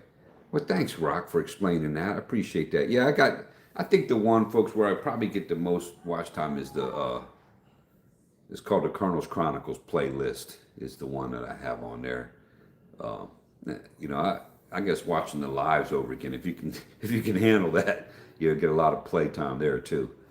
But I appreciate that, Rock. And those stickers hate me. Yeah, Rock was struggling, but he don't have the, you know, he doesn't have the well groomed fingernails like I got. Okay, that's what to say. No, man, I fight with these fingernails every day with the dirt in the air on my oily skin, and I scratch my head, and then I got dirt all on. It's a never-ending battle. I hate it because it's one of my little things, folks, about me. I like to be clean. I don't like to be dirty, and yeah, so there's certain little pet peeves of mine, and the dirty fingernails is one of them, and I hate it. But I can't. Yeah, I struggle here in the Philippines with it. I didn't have these problems in Thailand, but over here, I guess it's the pollutants in the air. I don't know, but but I'm very oily, and all the dirt it sticks to my head, and then I'm scratching my head because the hair's growing in, and it makes my head itch, and yeah, it's life. All part of life, folks. What can you do? It's all part of life. I'm just keeping it real. But thank you, Rock, for that. I appreciate it. And my bad that the stickers hate you. I'm gonna have to go back to the lady, and I need to when I go to get more stickers. I'm going to say, hey, I need Rockalo friendly stickers. I need friendly stickers that say Rock friendly on the back, so that so you can't have to fight with them. Jay Boy says, I think Bella's low key enjoying doing YouTube and the debates. Well, see, Bella's had a YouTube channel way back when, okay? And it was doing real well. And then he lost like 1,300 subscribers just like that in a hot second.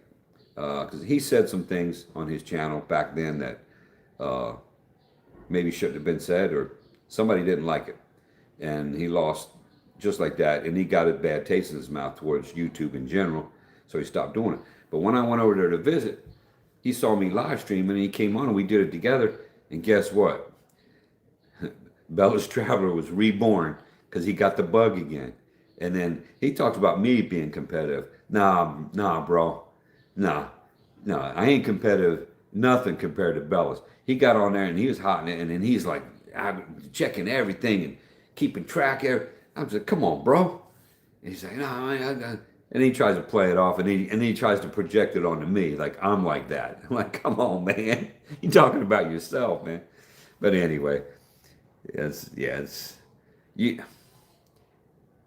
Well, let's just say, come over here and meet Bellis, then you'll understand my perspective on things, and you'll know why I say some of the stuff I say, because I ain't lying, folks. I'm just telling you the way it is.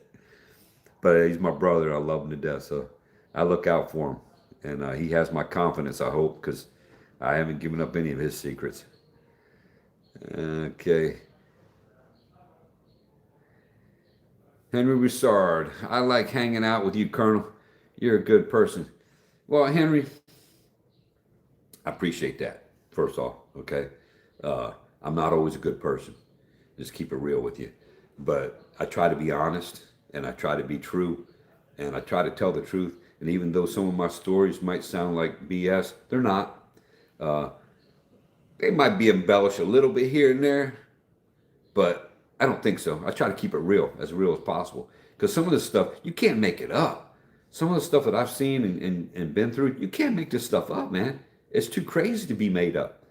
It, but anyway, sometimes my memory fails me. But I appreciate that. And that's very kind. That's a kind statement right there, folks. I really appreciate that. I don't always agree. I'm not a good person, man. But thank you for that. I really appreciate it. Gino says, take care, Colonel. Going to Kalibo on an errand. All right, Gino, safe travels, man. You taking Bumblebee or you taking the car? He's probably gone already. Man, I appreciate Gino stopping by. He didn't have to do that. I appreciate it. None of you have to do it. I appreciate all of you, to be honest. I think I've said that a couple times. I'm very thankful. Let's see. Michael, just joshing you, man. Manage, relax. It's all good, Michael. Don't worry about that. Michael, I like Mr. Bellis. He's real. Well, I'm just going to let that go. Bellis. I wish he would tune in here and hear that. I'm digging at him. He's not here. Or he's lurking in the background, but I doubt it. Michael, you just need to meet Bellis for yourself, and then you'll see what's real and what's not. Same with me. Meet me, you'll see what's real and what's not. That's the same with anybody. Live replays are great, but I can never see the chat replay, so not so great. Yeah, if you're not seeing both sides, Norm, and I forget, somebody explained to me how you do that. Yeah, you got to go in there and I think on the studio and make it so people can see the chats.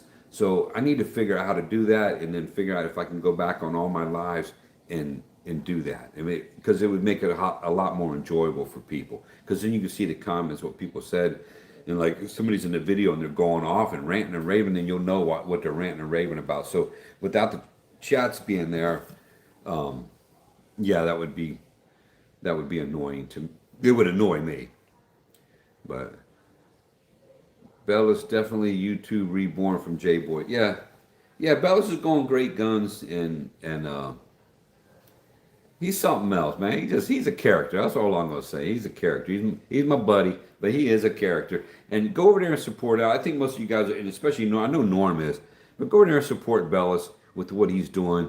And I support Bellis in my own ways. He doesn't always realize it, but I do. And he and I have some conversations. I try to bring him back to reality sometimes, but he's kind of like me. It's like beating a dead horse. You can tell somebody something till you're blue in the face, but unless they believe it themselves or see it themselves, and I'm a lot like that too, it doesn't happen and it doesn't become reality for them until they make it reality for them.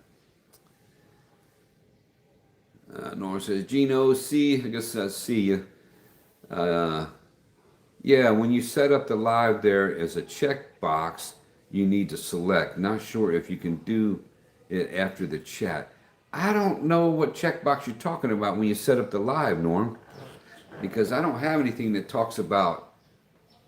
Yeah, I'll have to look at that closer. Maybe when I've done this live, I'll try to go live again and see if it's there as a test. I'll have to check that out. Mate, I just heard back the cafe in Iloilo is the Madge Cafe. Madge Cafe, La Paz Market from Brian. Okay, folks, hold on. I got to write that down. So that's the Madge, M-A-D-G-E Cafe. And that's at La Paz Market. Okay, I think I know where that's at. It's funny too. I had a good restaurant down there near SM Delgado, and I was telling my buddy Quagmire about it, and I was like, man, it's a real good restaurant. So we went in there one day. Man, it was awful. But the first time I went there, it was fantastic. The food was great. But I took him in there, ordered the same thing, and I was just like, man, this is ain't nothing special about this. I said, you know what? We're not ever coming back here again. Because it wasn't the same. I was disappointed. But I'll try to check this place out too. Madge Cafe, La Paz. Okay, very cool. Thank you for that. Appreciate that, Brian. Jay Boy, your chat replay is already on there, Colonel. When I watch your live stream replay, there is the option to see the chat replay as well. So, Jay Boy, are you having to click that to see it? That's something you have to do, right? If you want to read it. So it's not something I'm doing wrong. Help me out there. Tell me if that's true. It's something that the viewer has to click on to see that. That's what. Okay, I remember it. That's what I remember seeing when I watched people's replay of their live streams. You have to request to see it, and then YouTube brings it up for you. Is that correct, or am I wrong on that? Norm says, if I was at home, I could check as I can do lives on the PC without needing 50 subs. Yeah, that's correct, Norm. You can. On a PC, you can go live without having 50 subs. When you do it mobile, like I was doing, and like Alex and Arvice are doing, you have to have 50 subs if you're doing live on your. Because I'm doing live on my Samsung S25 Ultra. That's what I do lives on. That could change in the future, but not anytime soon, because I don't know if I do want to buy a laptop, but man, it's just that's a lot of money to part with when I got other things that I would like to purchase also. Brian said, no worries. Okay, Brian, thank you. Norm, I'll have to check all that out. I can never see the replays on phone or PC. I think there's an option on there, Norm, that you have to check on your end to see the replays. Yeah, just click on the chat box option, then the chat box pops up, shows the chat replay along with the live stream. Okay, Jay Boy, there you go, Norm. Jay Boy just explained how to do that. And I'm at the bottom of the chat there, folks. So there's something else. I talked about this before. Oh, hold on, Norm's back. I have a Microsoft Surface Pro, so although it's classed as a tablet, it's running Windows 11, so I can use that as well. Oh, very cool, Norm. That's cool. So I want to bring up something that it's still bothering me because I noticed it the other day, or it's been a few weeks now.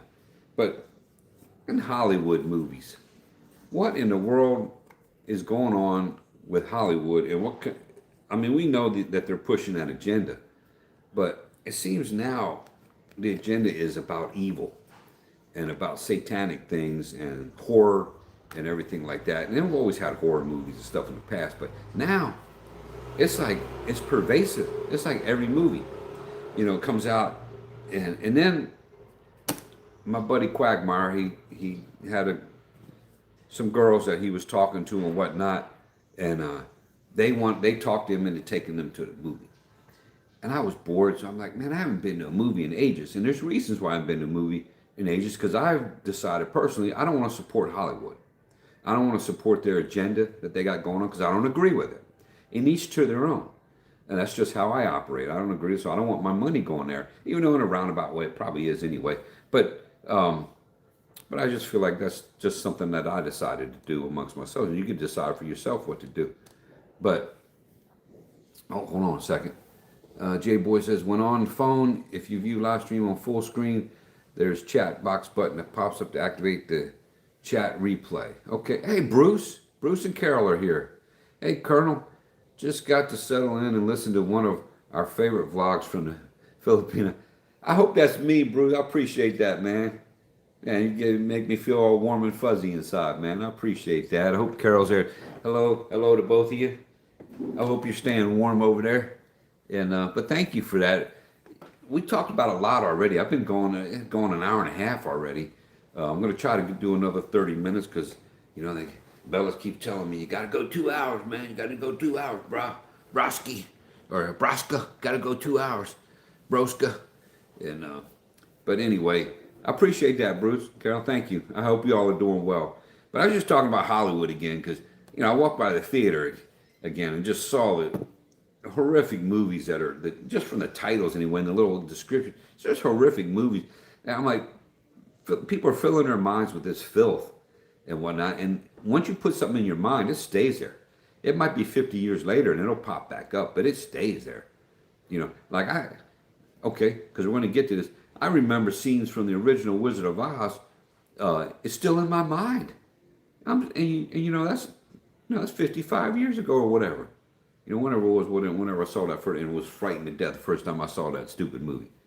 The flying monkeys and all that stuff, and I thought they were real. And yeah, it was just crazy, man. And Jay Boy says even the Grammys recently all pushing same agenda. Yeah, look at this, and look at the Super Bowl halftime show. That's pathetic, man. Now I like what Kid Rock said. He's like, hey, I don't fault that young fellow for, getting out there and being willing to stand up there and do his thing as an artist and whatnot. He goes, I don't fault him for that. And kudos to him for getting that Super Bowl venue and whatnot. But let's be real, folks. Listen to the lyrics of his songs and the filth that's coming out of his mouth. Now, fortunately, most Americans couldn't understand it. But once you translate it, I'm sorry, that's not who I am.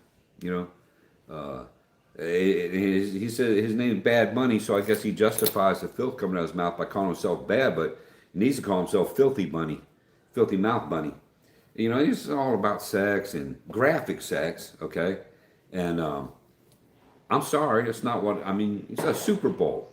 Why is the NFL, and really you want to fault anybody, fault the NFL.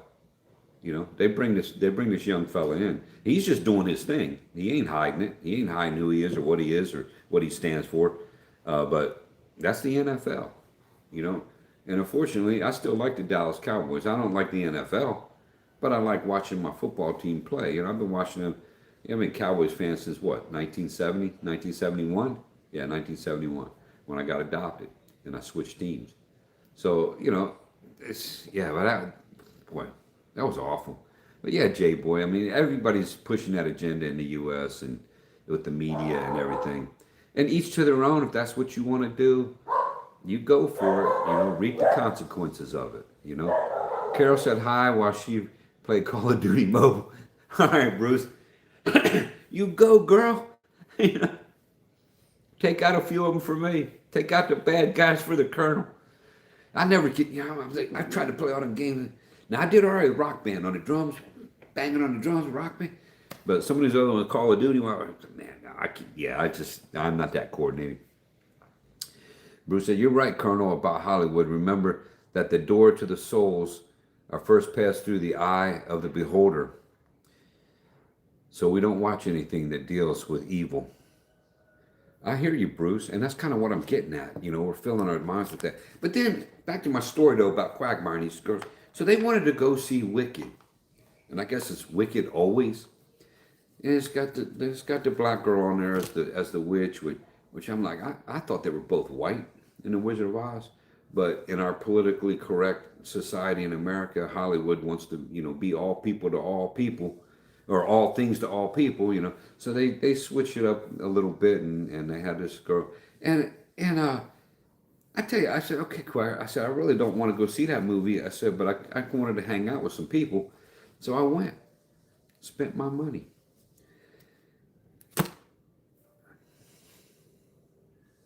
Yeah.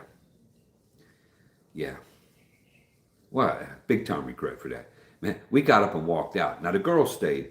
But, Mark, I call him Quagmire. Quagmire, we got up and walked out because we couldn't stomach very much of it. Now, I was falling asleep because every song, it was a musical, okay, which I didn't know it was all going to be, I didn't know it was going to be singing from beginning to end.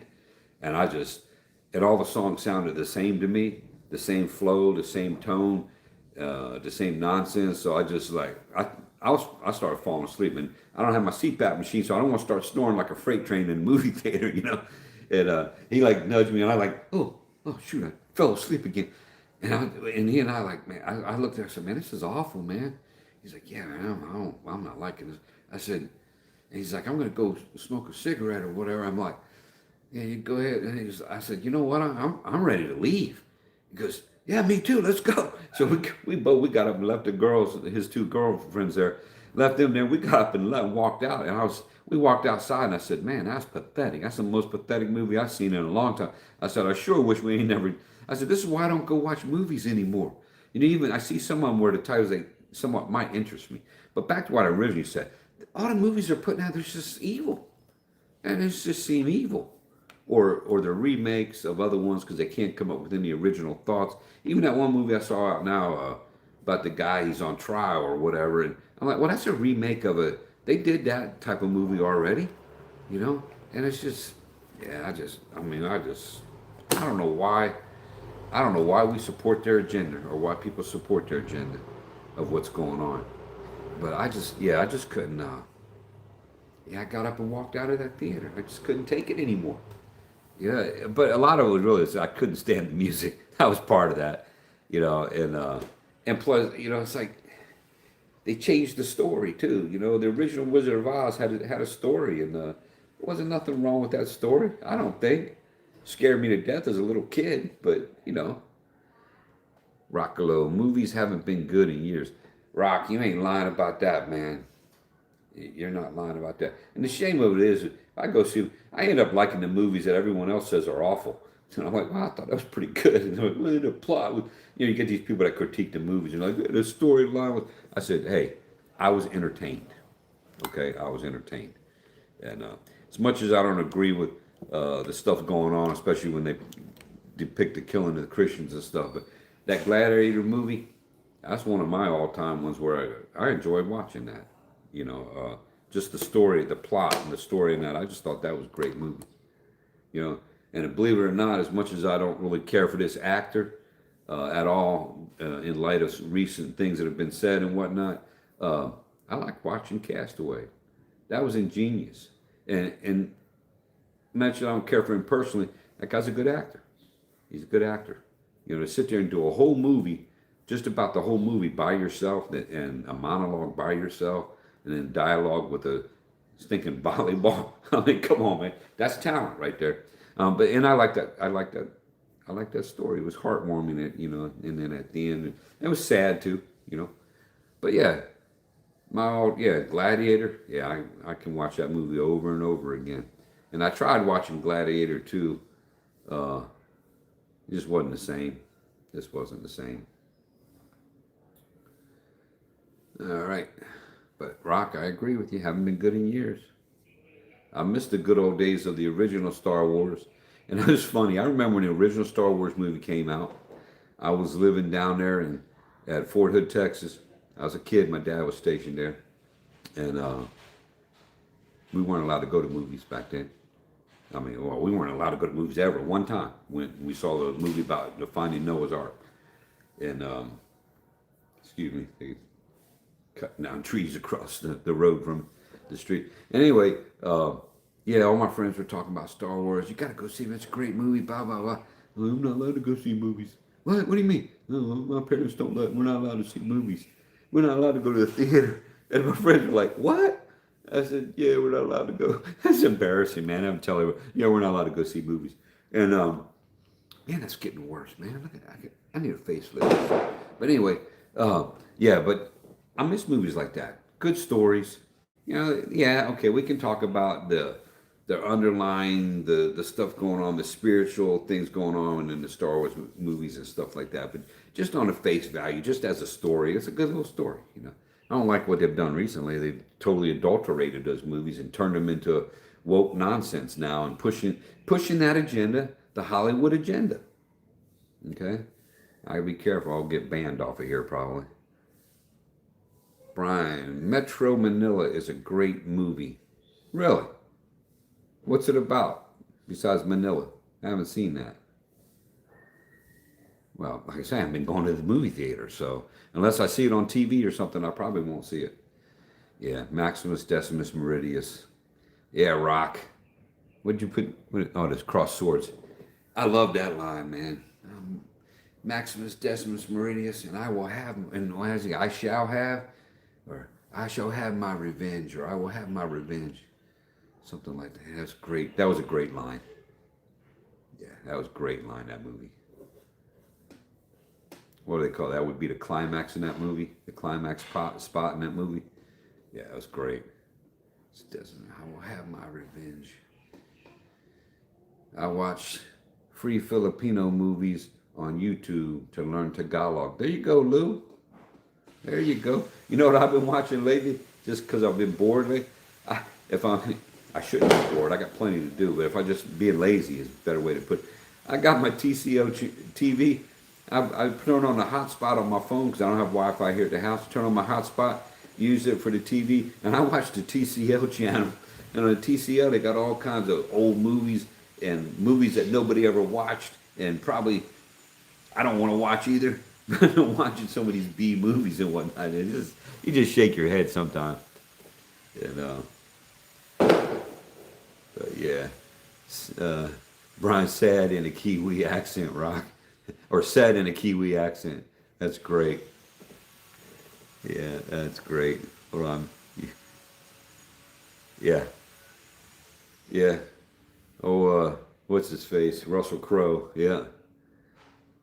He does a pretty, in his personal life might not be the greatest and everything, folk, but he's another good actor. Dude's a good actor. I've seen several of his movies. He's a good actor. And, a gritty crime movie. That's what Brian likes. Okay. Hey, Lowell. Hello from Oregon. God bless. Thank you, Lowell. Appreciate that. We need all the blessings from God that we can get. Thanks for being here. Look at that. 12 people still watching here on the Colonels Chronicles. I appreciate it. And 17 thumbs up. Appreciate that too. That's great, man. That's awesome. I hope I'm putting out some content that's a little bit interesting to you, maybe a little bit funny, whatever. I hope that you guys enjoy a little bit of time watching this channel and whatnot. I appreciate it and the comments that people are making. Bruce and Carol. Bruce, that was a wait. Bruce, that Rock says, I'm sorry. Wait, hold on. Slow down, Colonel. Slow down, Cowboys Brother says. Bruce and Carol says, We Were Soldiers by Mel Gibson. That's a good movie. I watched that one. That was a good movie. And Mel Gibson, I guess, has started his own production company or something, or they're starting their own studio, or I don't know all the details of that. But, he's one of those guys that's fed up with some of the Hollywood nonsense. So we'll see what comes of that. Rock says, Bruce, that was a great movie too. Yeah, it was. It was. Based on a real person in real life. Some of those movies, those are the best ones, the ones based on real life. And even that one about that conscientious objector, even though I don't necessarily agree with his stance on things, that was a good movie too. The guy, he stood up for what he believed in, even though I don't agree with him, but that's what he believed, and that's what the private DOS or whatever.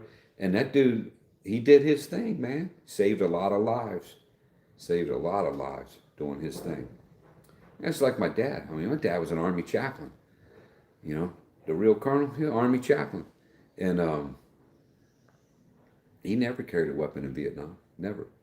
And I found out since then that, he was involved in some stuff. But he had to rely on other people to keep him safe.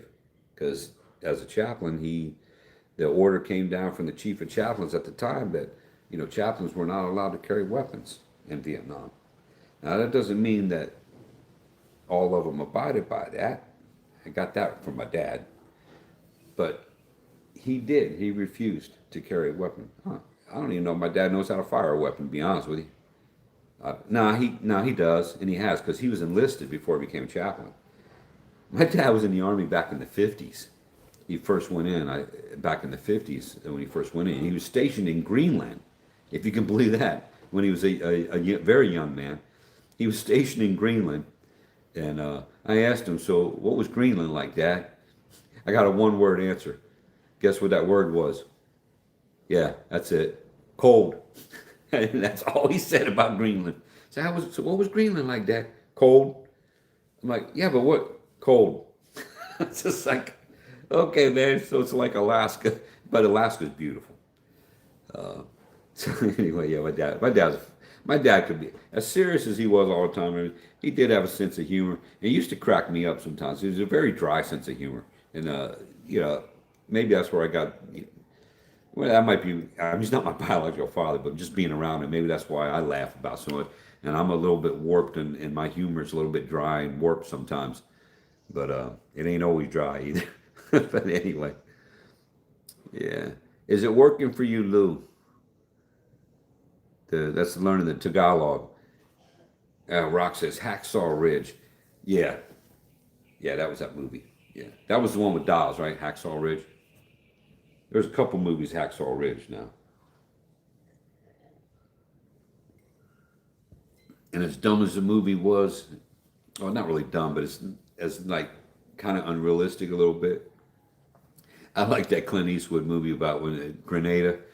Most of that wasn't really real. Of what really happened there. I had a well, we won't get into that because it brings up bad memories. But I knew somebody personally that went into Grenada, and he told me some of the stuff that really happened, and that was before he'd met my wife and decided to have an affair with her. But anyway, I digress. Yeah, I can't remember the name of it now. The one with Clint Eastwood, Heartbreak Ridge. Heartbreak Ridge. There's some great one-liners. Clint Eastwood's got some of the greatest one-liners. There's some great one-liners in that movie. It yeah, it's another one. I mean, it's got some bad language and bad connotations and stuff like that. Look at that. I brought up Clint Eastwood and it started reconnecting. Oh my goodness. I wonder what happens if I talk about John Wayne. Pilgrim. Not John Wayne. Is that you, Pilgrim? Yeah, okay. Anyway. Oh, and we could talk about Full Metal Jacket. That was that's a movie that'll stand the test of time. Full Metal Jacket was something else. And really, honestly, I only like the boot camp part. The rest of it, you could just cut that off the movie for me. But and then you got the stereotypical Vietnam girl. Oh, me so yeah, I saw that in Thailand. But anyway, Jay Boy from Lou. I also listen to Filipino rock bands. My favorite is River Maya. Okay, Lou, you go, man. Jay Boy, nice to him. Good band. Okay. Lowell Matson. Ever watch Boys in Company C? Why does that sound familiar to me, Lowell? Now, I did watch. This was good watching. Band of Brothers. Band of Brothers, about Easy. That was good. I had that whole series on DVD. I might have it in my stack over there, but all my DVDs got scratched up because of the way I transport them around. I should have left them all in the boxes, but I had so many. I didn't have enough space to bring them to Thailand, so I put them on a round stack, and you get a little bit of dirt or grit in there, and they spin around, they scratch. So I destroyed most of my DVDs I brought from the U.S. I brought some of the ones that were my favorite ones, and all the Clint Eastwood, Dirty Harry movies and stuff. But yeah, so it's upsetting. But yeah, I had a Band of Brothers. That was a great little series, Band of Brothers. Yeah, yeah, that was some good cinema right there. But I don't know if I ever watched Boys in Company C, Lowell. I watched F Troop. Does that count? Knucklehead. Oh my god, dating myself. I watch reruns now, folks. I didn't watch it live TV, okay? I ain't that old. It is a great Vietnam movie. Movie about there is also great with the same DI and Full Metal Jacket. Oh, it had Emery, what is it? Emery. He's a great DI, Full Metal Jacket. I mean, he played that, and in that Full Metal Jacket, he wasn't supposed to have that part as the drill instructor. It was supposed to be somebody else. He was just there as a consultant, I believe, and then through that, acting as the consultant, Kubro, whatever the producer, director, Kubrick, whatever his name is, he was like, hey, no, man, this dude, we need to just have him, have him as and he's passed away, but you should just have him as part, and he did perfect. He did perfect. Private Snowball. Oh, we got a joke. You're a private joker. That's how it is. That was great, man. And some of those lines were, I mean, it's just I mean, it was vulgar, but they were just, I mean, but they were real, man. I was in the military. Come on. Now, maybe they don't talk like that now, but they did when I was in the Army, man. I ain't gonna lie to you. It, yeah, it wasn't, yeah, it's a different day now, man. It's just totally different. But when yeah, joining the military back in the day, I assume it's the same somewhat now, but I don't think it's as drastic as it was when I was in and even before me. But going through boot camp, basic training, whatever you want to call it, it's a life changing experience. And if it's not, then you missed something. But it's a life, and as strict as a household that I lived in and whatnot, that's what prepared me for boot camp because it was like nothing for me. It's some of that stuff. But there's other things. It changes your life, man. I mean, it is just yeah, there ain't no two ways about it. But that's what they're trained to do. They break you down. They break you all the way down, or try to break you all the way down, and then they build you back up, and they build you back up. And I hate to say it like a certain administration, but they build you back up better. Well, they build you back up to be a soldier. And I ain't gonna lie. When I got out of the military, I thought I was invincible. What a lie that is. You know, you're not invincible against a bullet. I don't care how much they brainwash you to think you are. You're not. And but that's what you got. You know, that mentally, that's what you got to go through. You got to, if you're going to run into the heat of the battle, you can't be scared. You know, and that's what they do. They build you back up, not to be scared, and they want you to be able to run into the face of danger. You know, you got to be able to run in the face of danger. It's the same thing working on the job I had. And you got to be able to run into. You got an alarm. You got to run. You're running into the face of danger. You don't know what you're running into. You need to be ready. You know, fight or flight. Bruce says one movie that was made in Saigon about Wind Talker with Nicolas Cage. I meet him while running our taxi business in Saipan, late 90s, early 2000s. Sorry, off topic, but it was in my mind. ADHD. Man, dude, I know about ADD, yeah. What is that? Deficit? I don't even remember what that stands for, but don't worry about that. Bruce, you say what's on your mind, man. And it's funny you bring that up. That's a good movie, too, Wind Talker, anyway. That was a good movie. But you said that about Nicolas Cage. When I was working at FDC Philadelphia, I was there when they were filming the National Treasure movies. And I was there when they were doing the scenes. And I watched them film those scenes where they were at Independence Hall and whatnot. And there's Nicolas Cage after some of their acting. You see him go. And now we were far back. But all the lighting, everything was set up, and we were allowed to stand there and we could watch them film that movie. That was awesome, man. That's pretty cool. And you don't realize there's a lot of standing around and making movies, but we got to watch some of it, and some of this they were filming some of the scenes. That was really cool.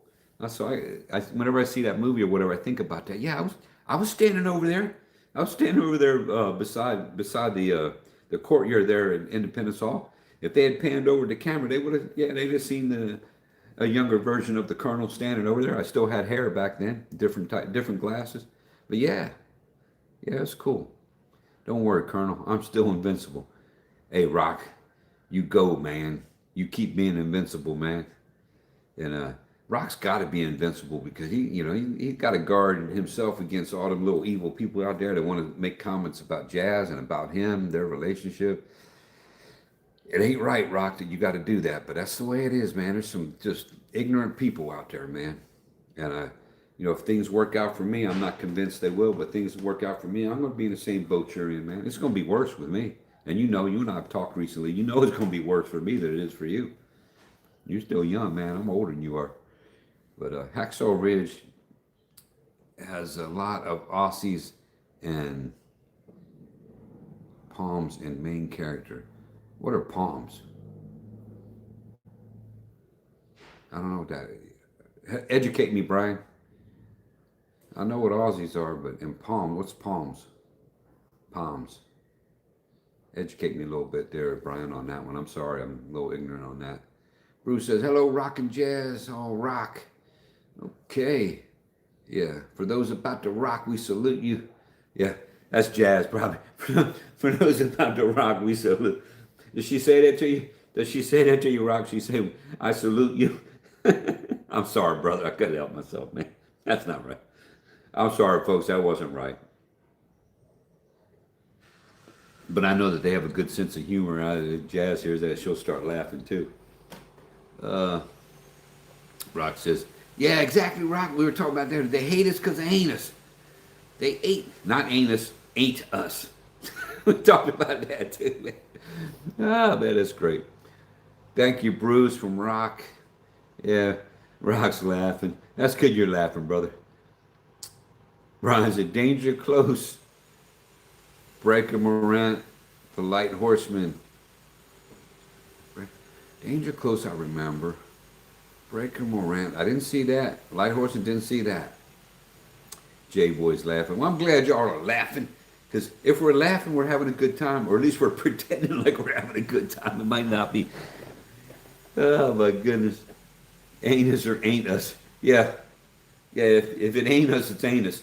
You know, and who was a Panay Hart? Somebody said the other day, well, you know, when you go past Saturn, you know what you got. That still cracks me, man. I told you that when I saw you. That cracked me. She said, yeah, you know what you get when you go past Saturn. I'm like, oh, my goodness. Hey, folks, I just looked at the top of the screen. Look, there's 15 people popped in here. 18 thumbs up, man. I really appreciate that. That's very cool. And if you haven't said hello in the chat, say hello in the chat. I tell people that, you know, when you go into a live stream, you know, you tap that thumbs up and then you greet the host. And if you would do that with me, I'd really appreciate that because then I get to meet new people and we all get to meet new people. And there's somebody right there, Josh. Oh, and that's Josh Lee Wilson. He's saying hello. Hey, Josh, appreciate that. Welcome to the channel. I'm going to be wrapping up here shortly, but I appreciate now as people popped in. We might have to stay on here even longer. I guess whatever I was going to do today, I'm going to do later. Because I don't know what, well, I got to pack up because I'm going away tomorrow, folks, on a little trip. And you may not hear from me for a few days, or you may, I don't know. We'll see how it goes. And, but you know, Valentine's Day is coming up and I'm searching for a Valentine. I think I got one, but we're going to wait and see. Nothing is a sure thing in life, you know, like they say, death and taxes. I don't even know if taxes is sure, but death is for sure. Don't be shy. Rock says, don't be shy. Colonel welcomes everyone. Like and subscribe. He's a good guy. Yeah, Rock, I appreciate that, but I told you, I'm not a good guy, folks. I try to be a good guy. And, you know, Lord willing, I'm a good guy, but I know what my faults are. And, you know, I can be just as bad as the next person if you push my buttons the wrong way. But I try to overcome that. And I said at the beginning of this live stream, I want to be above the fray, keep above the drama, and just not involve myself in that. You know, but you know, YouTube is kind of like there's a little bit of evolution. Even though I'm not an evolutionist, I'm a creationist, but a little bit of evolution in YouTube and YouTube channels and the way people approach it. And I'm learning as I go. You know, I approach this as something fun to do, but I'm finding out that it's not always fun. And sometimes there's stuff that you got to do that is unpleasant, and you got to deal with some unpleasant people sometimes. But I appreciate that, Rock. Thanks for the what do we call that? Thanks for plugging the channel. Yeah, I think that's how they say that. I appreciate that, brother. Lou says, Colonel, one of the best memories in the Philippines is coming back home from SM Mall. Steaming hot jeepney ride. Man, I know about that, man. I don't ride them too much anymore, but I've been on them. Taking a cold shower and laying on the floor while baby kittens walk. Come on, Lou. During my time in the Philippines, a cat gave birth to kittens. Okay, Lou, I'm like, oh man, what do you have me reading here, Lou? I didn't know where you were going with that, or I didn't know if you were into that.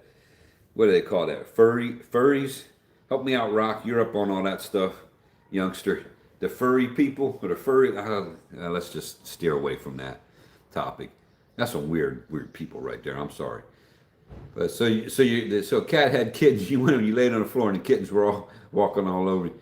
Were the little paws damp and wet? You know, did they come right out of the litter box? Did you need another shower afterwards? Sorry, fuck, I'm cold. Oh my good, prison humor coming out, I guess. Oh my good, I better stop. Who's?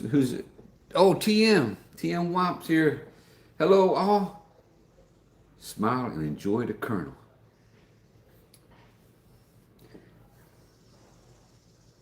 Such as he is. I don't know, man. I don't know what's to enjoy, but I do like smiling, even though I ain't got many teeth left. And I like having a good time, and I like laughing. I like chatting with you guys and responding to what you guys say. And appreciate that, TM. Thank you so much for that. And it's all good, man. It is all good. But anybody have sound off about Hollywood?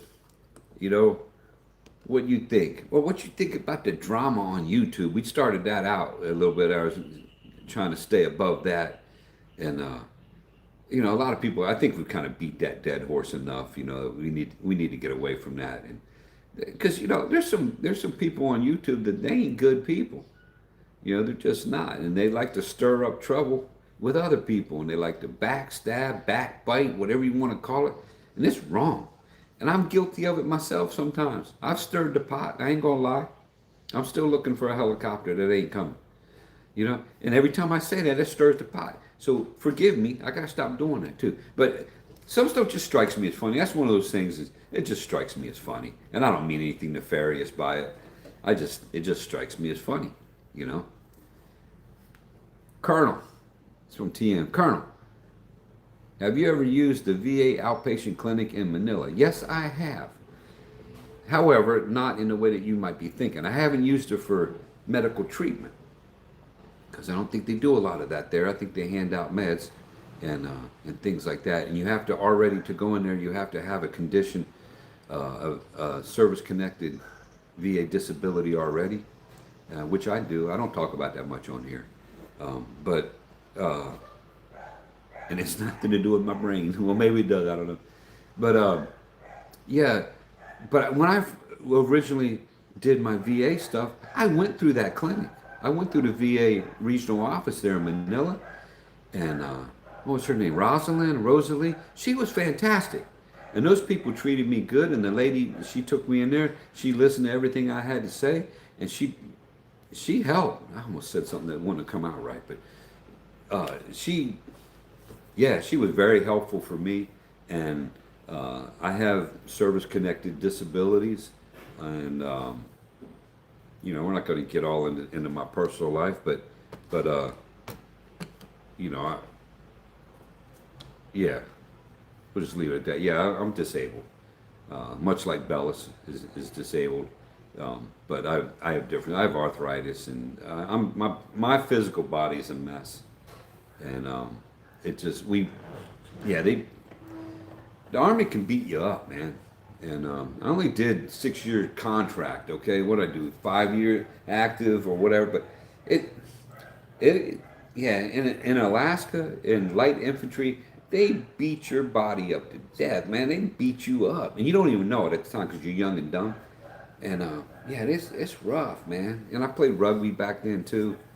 And yeah, so I don't know what you retracted there, Lou. I guess you typed something by mistake. I don't know. Um,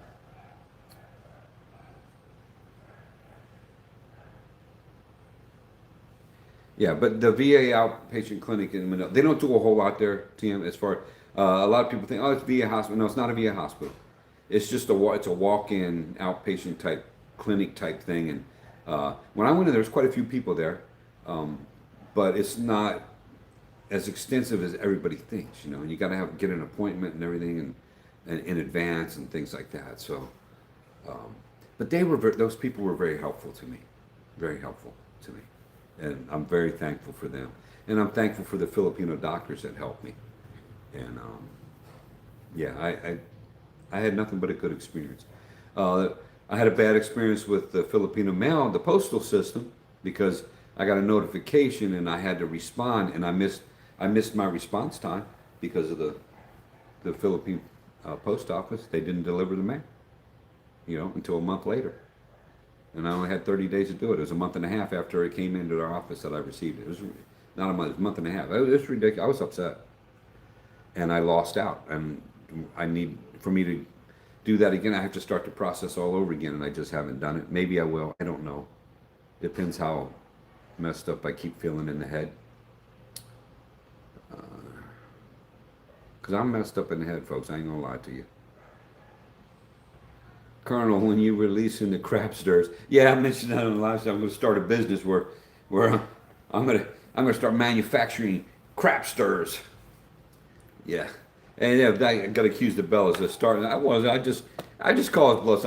He makes these grandiose statements, and I just respond to him, and he thinks I'm trying to stir stuff up. I'm just trying to keep him. I'm trying to keep Bellas down in reality realm instead of I'm trying to keep him down to let's talk about reality. Let's not talk about what you want it to be. But anyway, it's all good fun. It's not meant in a bad way. It's just meant to be fun. But I like that J boy. That's funny. I don't know, man. Stay tuned. How come you don't do moto vlogging? Sure as well know how to ride. Well, Michael, I do some moto vlogging. Okay, but the reason I don't have more is I forget.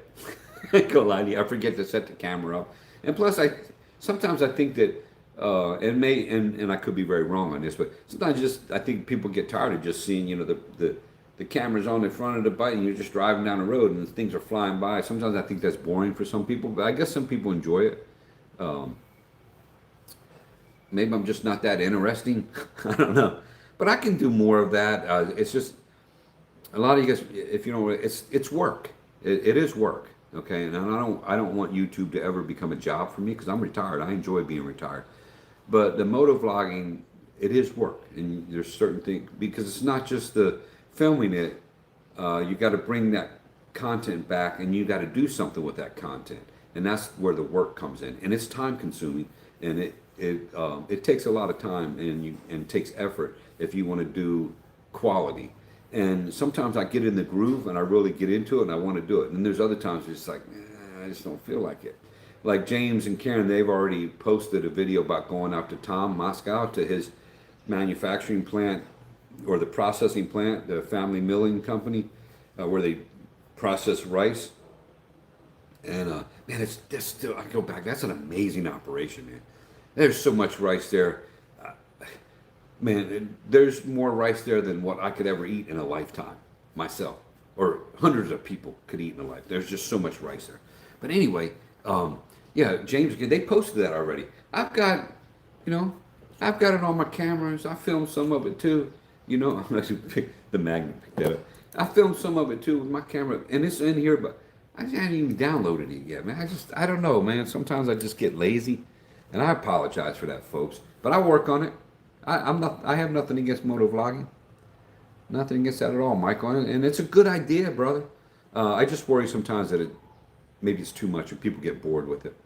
But if you do it the right way, it can be great. And I really like what the Insta360 does for the moto vlogging with the different views. I like that. But that camera just doesn't hold up. The battery runs out so fast. If you want to have a good picture, the battery runs out quick. The memory runs out quick. And it's frustrating. So I can't get a whole, like if I want to ride 2 hours, 2.5 hours with the Insta360, it's not gonna make it. Not without shutting it off and putting in a new battery and starting it. And I only have one battery. If I buy more batteries for it, maybe it wouldn't be so frustrating. But that thing, it heats up when you're down, and it takes forever to download off that camera. Like I said, if I had a laptop or something like that, maybe it wouldn't take so long. But I'm not there yet in life. Okay, I'm working with. Yeah, I got some toys, but I'm working with minimalist technology, okay? I'm using my phone for everything, and that's what takes so long. And I don't have high-speed internet or anything like that here at the house. So it is what it is. But I'm trying to get better. We'll see. But I got to stop being lazy about it, to be honest with you. Tim says, I was in the 82nd Airborne. I'm starting to feel the pains now that I'm retired. All I can tell you, Tim, if you haven't gone to the VA and if you haven't applied for disability, do it. The money's already allocated. You earned it. I had to go through a lot of mental things before. I mean, didn't apply. I was like late 50s. I should have applied years ago. But I didn't feel right about doing it. And then finally I watched some people. I realized, hey, the money's there already. It's already been allocated. It's yours already. But it's up to you to request it and go through the process to get what is rightfully yours. You earned it, brother. You were in 82nd Airborne, you earned it for sure. If you were on jump status, you definitely earned it. And not for nothing, but the guy that cheated on my wife with me, he was 82nd Airborne too, going into Grenada. And That's nothing against you, brother. But it's reality, man. It is what it is, man. That dirtbag. He was my best friend, or I thought he was, till he, you know, did Jody on me. I went away for a couple weeks and he took advantage. Well, actually, no, she didn't. Never mind, folks. I don't want to get into that. She instigated that. He didn't. But he's kind of dirtbag. Hey, she's offering. I'm going to take it because that's how he was. I told her, I said, man, you're so stupid. He used you for sex and you didn't even realize it. Lou says, in hindsight, I wish I would have joined the military or be a policeman to get a pension so I can retire in the Philippines. I'm going to be honest with you, Lou. And this is just keeping it real, folks. When I got out of the Army, I had a wife and 2 children. I had no job. And I said I never wanted to work for the government ever again. And then I started wanting to get back in the military. But it seemed that, okay, that wasn't going to happen. I would have had to lose way too much weight to get back in. Because since I was prior service, they wouldn't let you back in unless you could meet the standards of when you got out. And at the time, I wasn't there. But I started losing weight, but I had to let my hair grow. Man, my hair was heading down my back again. And then I realized, dude, I'm not into the long hair anymore. And I cut it back high and tight again. Okay, I felt like a legitimate person again. But anyway, I worked these different odd jobs, and I was working when I was building houses in a plant, a home manufacturing plant. And I got laid off like days before Christmas. And I thought, this is wrong. The lead men, they kept them on. And it was right before they were handing out Christmas bonuses were coming out. And the company didn't want to pay out Christmas bonuses. This is Penn Line Homes in Pennsylvania, Central PA, where my ex is from. And I was like, these dirtbags. I got a wife, I got 2 children, and I was hoping I would get that bonus. Wasn't counting on, but yeah, I guess you could say I was counting on. I was looking forward. I was like, man, this is going to be great. It's going to help. I can get some gifts for the kids. Because you're making minimum wage. I'm making nothing. $2 and something an hour, whatever it was. Back then, it was nothing. And so, yeah, he was making $2.35 an hour there or something. It was sad. When I was on the potato farm, I was only making $2.05. $2.05 an hour, working 6 days a week. And that dude, that farmer, he worked us to death. But yeah, I lasted two weeks and realized I wasn't a potato farmer. You should see me trying to drive that transaxle big potato truck. I never drove a transaxle in my life. He goes, you know how to drive that? I'm like, I don't know, I think I can figure it out. No, I couldn't figure it out. But anyway, fortunately, I didn't have to go very far. But yeah, so did layoffs right before Christmas, and I thought that's a crappy thing to do. Well, then there was a major riot in the state of Pennsylvania down at Camp Hill at the SCI Camp Hill State Correctional Institution. They about burnt that place to the ground, injured a lot of staff, killed and injured other inmates, and they tried to cover that up, but there was a lot of bad things that happened there that didn't make it onto the news media. But I saw it after I started working there. But then I got to thinking, I never wanted to work for the feds or anything again, but you know what? The Lord had other ideas. And I decided I need to support my family, and I want a retirement. So I switched over from the state system to the federal system. There's a lot more that happened in between there, but you're getting the short version. Because I was like, you know what? I can retire when I'm 50 years old, and I'll have a pension, and I can start over again. Now, in amongst there, I had a wife that said, oh, no, you're not retiring. You're never retiring. You got to keep working. And I'm like, the heck I am. I'm retired. She goes, what are you going to do when you retire? I'm going to retire. Oh, no, you're not. You're going to have to get another job. And I'm looking at her like, nah. Wrong answer. But anyway, and here I am now in the Philippines. And I was in Thailand before that, and now I'm here in the Philippines. And when I retired, I retired. I haven't worked a job since. Now, I've worked, but I've worked for myself. So anyway, I don't know where I was going with all that, but I got off on a tangent, and I shouldn't have. Oh, well. But yeah, that's why, because Lou said, yeah, Lou, I mean, life's about choices, and, being in law enforcement sometimes isn't all it's cracked up to be. It's dangerous. Being in the military can be dangerous. But you know what? Thank you and kudos to everyone that was in the military and everybody that's in law enforcement.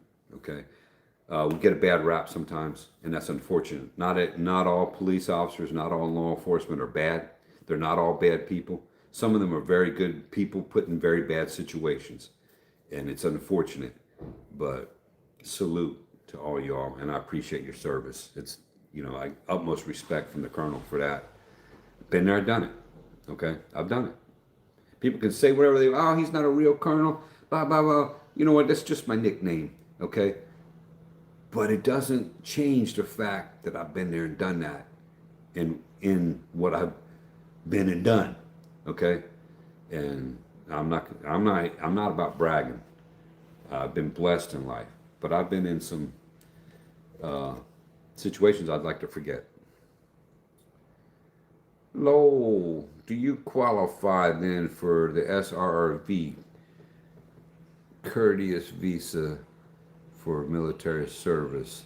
Okay, Lowell, yeah, it's actually called SRRV expanded courtesy visa, and yes, I have that. That's the visa I have. I went through the process, and I went through C&G Consulting in Cebu at Robinson's Galleria. They're up on the fourth floor, and I highly recommend them. They did right by me. Now, I've had another person tell me that, no, they wouldn't give them a time of day, but they did right by me. Now, I didn't deal directly with Heidi. I did say hello to Heidi one time, but I guess I wasn't important enough for that. But I got taken care of by her other people, and they took very good care of me. It was time consuming. It took some time, but I got it. That's what I have now, and it's great. If you're an ex-veteran, the SRRV expanded courtesy visa, unless it's changed, I've been keeping up on it. It is the best visa, in my opinion, to get in the country of the Philippines. I mean, it's a fantastic visa to get. And the amount of money it takes and what, it's worth it. It is worth it. Bruce and Carol. Bruce says, nice to meet another service member. We knew it. Same here, Colonel. Was forced to retire after 9 years in the Navy.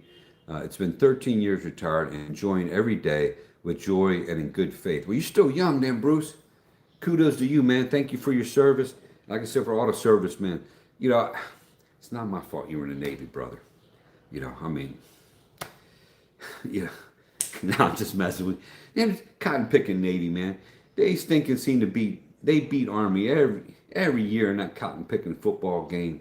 And I just think in real life, if it wasn't from the academies, I think the Army would beat the Navy every time in whatever we did. But that's just me showing Army pride there, Bruce. But God bless you, man, we're all on the same team. But it doesn't mean I ain't going to dog you out. And you know what? If you're in the Air Force like Gino, I definitely dog out them airmen, man. Oh my goodness, I still joke. I had to be in a stinking parade up there in Alaska. And I remember when they showed up from Eielson Air Force Base with their little like rappelling ropes wrapped around, white, not even dirty, rappelling ropes wrapped around their shoulder, and they've got their blouse jump boots and wearing their little blue uniforms. I think, did they have berets on? I don't remember what they had for headgear, but we were just dying laughing, and we were cutting up with, hey, airman, and we're just like, you know how to use that rope? They're like, there ain't no way these guys are doing anything. But anyway, we got kicked out. I was envious of them of their cold weather gear, and I mentioned that before. I still wanted a pair of those mucklucks, man. They had off the flight line. Man, those things were nice, and they went way up like to the knees. They were for keeping you, because name of the game in Alaska in the winter times, you want to be warm, man, because it's cold out there. I ain't gonna lie to you. I always tell people the story when I was running one time in PT, and I was perspiring under my balaclava, like ski mask thing. You get this oval opening, and you get ice crystals where you breathe it out, and because it's not open there, right? And then but I blinked one time. A bead of sweat rolled down, and right when I blinked, it hit my eyelash, and my eyelid froze shut. I'm not making this up. And I about stumbled and fell over because I couldn't see it. I was reaching like on my ground. I'm like pulling the icicles, or I might have been wearing contacts in. I don't know. I was pulling the icicles off so I could open and pry my eyes open so I didn't fall on my face on the ice. Yeah, something else. But yeah, Bruce, I'm just teasing you about being in the Navy, man. Hey, the Navy's got its own hardships. Tammy Tolbert, welcome. My husband has served the VOP for 21 years. Got a couple more, then we are going to live off the TSP and pension. We may be headed to the PI. My mom's family is from Beagle. That's awesome, Tammy. Can you VOP for 21 years? Okay, I did almost 24. in the BOP, and I worked in the state before that. So, are you trying to stay private, or do you want to say where he's at now? What institutions has he worked at? I worked at 5 different federal institutions. I've activated one, two, three. I activated 2 of them. Yeah, I activated 2 new ones. And that's okay. Kudos to him.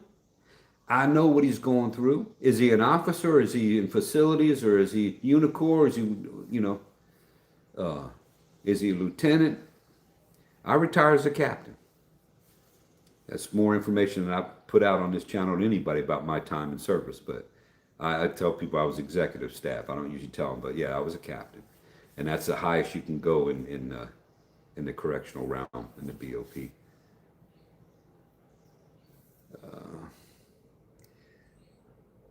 Now, I'm not talking about associate warden or warden. I'm talking about in custody. And I used to be real private about that, but I've been retired so many years now, I'm not so much worried about it. But there's still things I won't talk about. Lou says, I saw a Reddit post that they have kitchen knives in Thailand restrooms. The knives are supposedly used to chop up the person's waist. I've never seen it during my time in Thailand.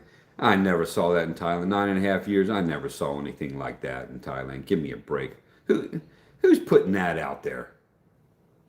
No, man. I'm not saying that it couldn't happen, but I never saw that.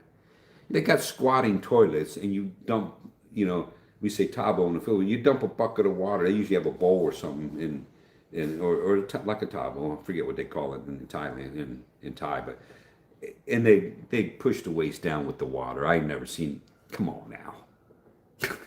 I ain't never go, man. Lou, are you spamming me, Lou, on that one, man? Give me a break, man. That's funny. I never saw it, man. Never saw anything like that in Thailand. No, never saw it. Bruce says SRV is good, but a couple more years we're getting the SRV. Costs a lot more, but have more privilege with Visa. Yeah, Bruce. Well, here's the thing: if you get the expanded courtesy, it doesn't cost that much. If you get the regular SRV, yeah, you're talking about. Well, I don't know what it is now. It used to be $20,000 that you're giving to the PRA, which is the Philippine Retirement Authority. They hold that money, okay? And if you ever leave the Philippines, you petition them to receive the money back. That's the beauty here as compared to a country like Thailand, where once you give them that money, it's gone. Over here, they hold the money for you. Even for the small amount of money that we do for the expanded courtesy, they hold that $1,500, okay? And then you have other ones. There's other SRVs too, which is it's a lesser amount of money. It used to be 10,000. I haven't checked on I haven't checked on the websites to see what it is now. So this is old information, folks. Don't quote me on this. This is old information from when I did it. So you have other ones that were 10,000 plus monthly income. And even with the expanded courtesy, you have to show monthly income. And I think it's $1,000 monthly income or whatever. But if you're retired from the military, you're getting that. So anyway, I'm retired from the federal government, so I'm getting it also. But you do have to show that. The 20,000 is just straight up 20,000, and you're good to go. The other one's 10,000, and then there's one for health reasons or whatever, healthcare reasons. That's 10,000 also. And then, of course, the yearly renews for those are quite high, also several $100s. The expanded courtesy, it's next to nothing. So definitely the best way to go. But yeah, the SRV, save your money up. Or like if you're federal, like Tammy, and you have your TSP or whatever, you can. I don't know if your husband knows this, Tammy, but here's a little trick with the federal retirement. If you have debt and you want to get debt free on retirement, what you do right before you retire, and I got this from a TSP official, you borrow right before you're ready to retire, like a month before or whatever, or 2 months before, whatever it is, close to the end, you borrow from your TSP however many thousands of dollars or tens of thousands of dollars you need, pay off everything, get debt free. And then they're going to start collecting on that loan off his next paycheck. But when you retire, okay, it changes and then it's an immediate payment, okay? So that loan gets paid right back from your TSP money. You follow me? It's just a little trick that he told me how to do. You become debt free then, and you're paying for that debt with your TSP without penalty. So I didn't think I was going to live long enough. So in Thailand, I spent my TSP because I didn't think I was going to live long enough to use it. And I thought, I'm not just giving it to the government, you know. But now I wish I'd kept it because I've lived 6 years longer than I expected. All right, let me catch. Brian says, nothing's changed, mate. It's just technology has given someone an opportunity to be the arseholes to a wider audience is all. Man, Brian, you know what? There's a lot of, you know what? You're exactly right. That's a very true statement right there. People are people, no matter what venue they're using. That's correct, man. That is correct. William Roseboom woke up, is in the house. Good morning, Colonel. Oh, hold on, I almost deleted you. Good morning from William. Hello, and good morning to everyone else from William Roseboom. That's James's good friend from James and Karen Adventures. Hi, William from Brian, and hi, William from J-Boy. And J-Boy, hey, brother from William. Hey, William. Hello, hey, William from Norm, Bruce and Carol. William said, Bruce and Carol, what extra privileges does the SRV give you? Well, William, I've got the SRV, and I like that little card. And it seems to be when I pull that SRV card out, people are like, oh, he's serious about living in the Philippines.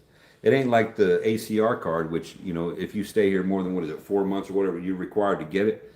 And the SRV just lets people know that, hey, you made a commitment and you're here for the long haul. But like when I left and went to Thailand on an airplane, I didn't have to pay.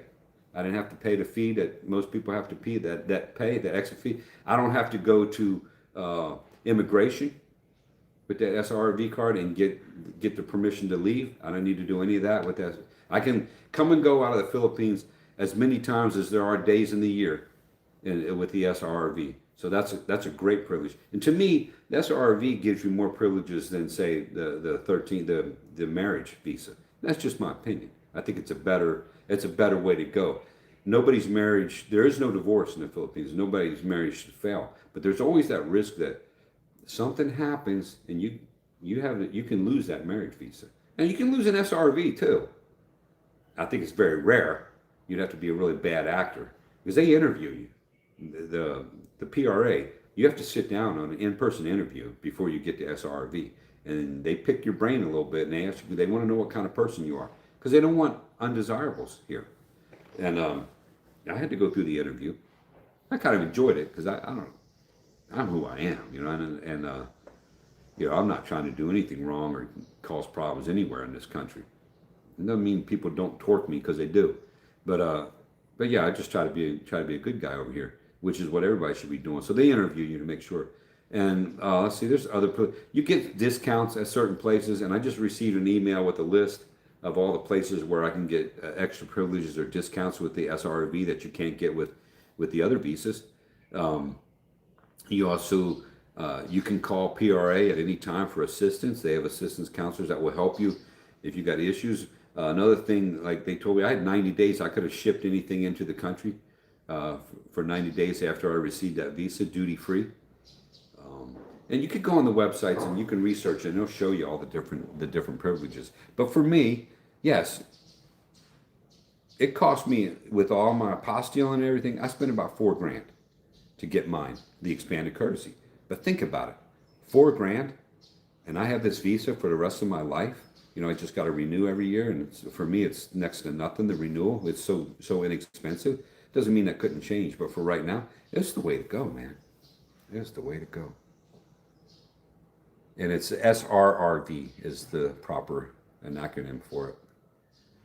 TM. Sorry to hear about an 82nd member did you bad. I thought about checking on disability. I'm 74, been out of service 50 years. Both hips are causing issues. All right, TM, here's the thing. Have you ever been on a live jump? If you were an 82nd Airborne and you're in jump status, I'm sure you've jumped out of an airplane. I'm going to tell you something. You've been losing money all these years because that's almost automatic. You're going to get disability. If you jumped out of an airplane in the military, you're entitled. So get to a VA office, fill out that paperwork. I forget what the form is. There's an easy form. Fill that out and go to the CMP exam. You're entitled, brother. You're 75 years old. You deserve it. Okay, I don't know what you did in the military, but just saying you were an 82nd Airborne, dude, brother, you deserve it. And you deserve back pay, in my opinion. You won't get it, but you deserve it, my friend. Please do it. It makes a difference. You especially having problems with your hips, because I have problems with my hips too. And yeah, you deserve that, my friend. Have someone help you if you need to have somebody help you, but get that done. That money is your money. It's already been allocated by Congress. It's for you and people like you. You deserve it, my friend. And so you've deserved it your whole life. It's unfortunate that you're getting up there now. And 74. So what? Go get some of that you earned. You earned it. You absolutely earned it from the VA. You earned it from the people of America. And that's why we're paying taxes. It's for people like you, people like me. And we pay our taxes to fund these programs to give back. It's not like when you and I got out of the military, and you got out way before I did, but it was different times back then, okay? And even when I got out in the 80s, it was different times. But things are better now. And they treat veterans much better now. But you deserve that. Go do it. Please do it. Please do that for yourself. You deserve it. And if you were ever on jump status and you jumped, it's almost automatic. Okay? That's almost automatic for knees, back, hip, everything. Just do it. Do what you have to do. And just be brutally honest.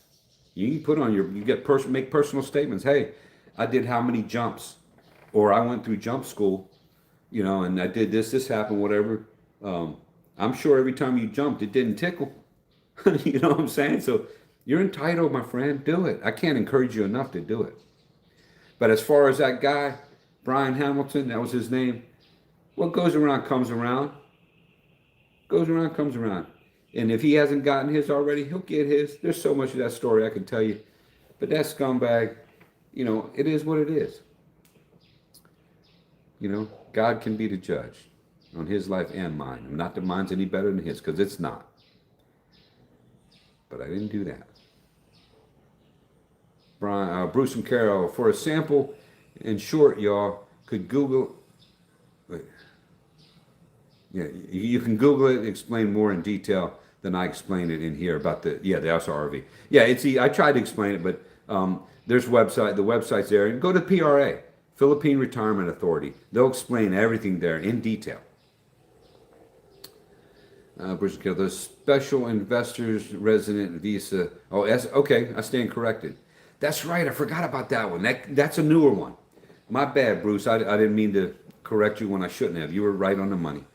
Special investors, I forgot about that one. Special investors resident visa is a Philippine visa allowing foreign nationals to reside indefinitely and enter and exit the country multiple times. Yeah, it goes along with the SRV, but that has to do with, I forget, what is it, $50,000? There's a certain amount of money and that you're going to use and invest in. In the Philippines, it gives you certain privileges. I don't have all the details of that, so I don't want to speak to it. But I will say this, on the regular SRRV, the money that you give to PRA, you can use that later for buying a condo or investing in a business, things like that. They will allow you petition them for the money, and they will allow you to use that for that. I forgot to mention that. It's another privilege. So I'm sorry, Bruce. I didn't mean to. I overstepped myself on that and trying to correct you when I shouldn't have. You were right on the money. I forgot about that one. My bad. It will be 13A for me. Norm, you can do 13A, but understand you don't have to do 13A. Just because you're getting married to a Filipino doesn't mean you have to do the 13A. You can do the SRV. I would look at them. The 13A allows you after a year to apply for permanent residency. Doesn't mean that they have to give it to you. It's not always a sure thing. More than likely they will, but not always a sure thing. The SRV, once you have that, you're good to go. You can get married. You don't have to be married. And you're going to have better privileges with the SRV than you will with the 13A. And that's the truth. You have better privileges. And most, anyone I've talked to, they will admit that. Yeah, you get better privileges with the SRV than you do the 13A. Not that the 13A is bad, because it's not. And if that's what you have to do, it's what you have to do. If you don't have money or whatever, if you weren't ex-military, but if you were ex-military, the SRV expanded courtesy is the best visa in the Philippines. It just straight up is. I am probably going for the SRV as well, but I'm not 50 yet.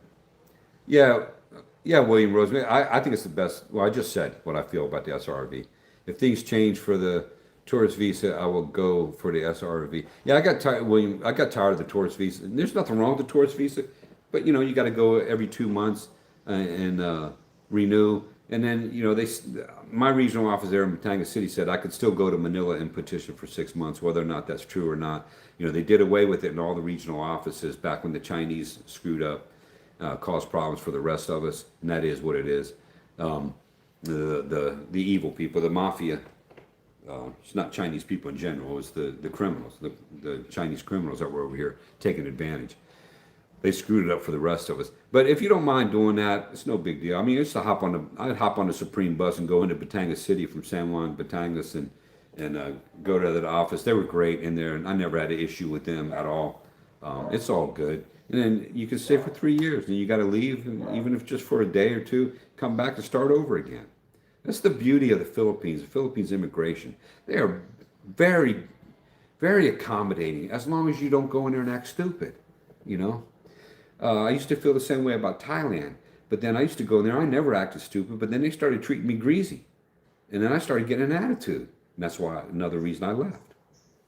Because I don't like getting treated like a criminal, because I'm absolutely not a criminal.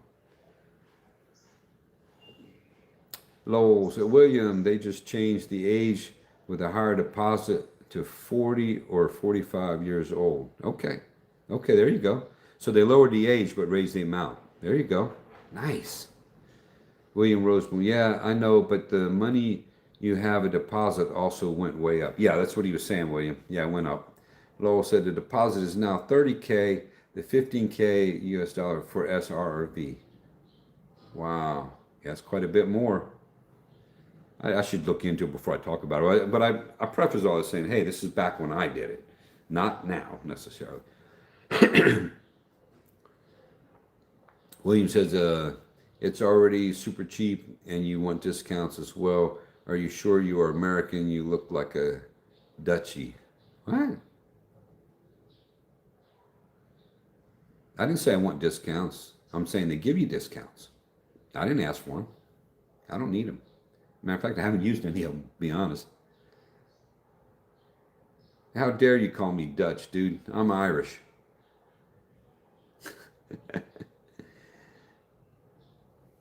TM says, thanks for your advice and encouragement. You're welcome, TM. Still, TM, I meant that wholeheartedly, man. You earned that already, man. You don't have to, you earned that already. And that's what encouraged me to do it, because I didn't do it for years. I've been making I don't want to take money from the government. I don't want to take a handout, do any of that. Stop it. It's not. This is money that you earned already by your service to the country. You deserve it. And that goes for any veteran out there. Don't feel guilty about going to the VA and applying for disabilities, for ailments and things, injuries and stuff that you experienced while you're in there or that were caused by your time in the military. Stop it. You're entitled to it and you earned it. Don't ever feel guilty about your service in the military. I felt guilty for years for some of the military, and I felt guilty if I asked for something. But dang it all, you earned that. And it took me a while. It took me till I was in my late 50s. But I finally did it, and I'm very thankful for it. Michael, still in the background, running up those hours, brother, man. Man, Michael, that's awesome, man. I appreciate that. That's awesome, man. That's great, man. That's great. 26 thumbs up. That's fantastic. 11 people hanging out here. That's awesome. Even if you're not listening to me, but if you're just hanging out and you listen, you hear my in the background. That's great, man. I appreciate it. Thanks, Michael. William, 75K for SIRV. Wow. Yeah, that's a little steep for me. Josh. Hey, Michael. Josh is waving to you, Michael. SRV is personal. 13A is tied to your Filipina. That's right, William. For me, um, always take care of yourself first. When it comes to being in a foreign country, you got to, I don't mean take care of yourself, take care of your affairs first. Make sure you're taken care of legally first. Okay? If you're going to rely everything on your Filipina, there's nothing wrong with that. Okay? Because let's be honest, once you're married, you're married. That's a done deal. However, things happen and whatnot, and I would never wish ill will on anybody or on myself.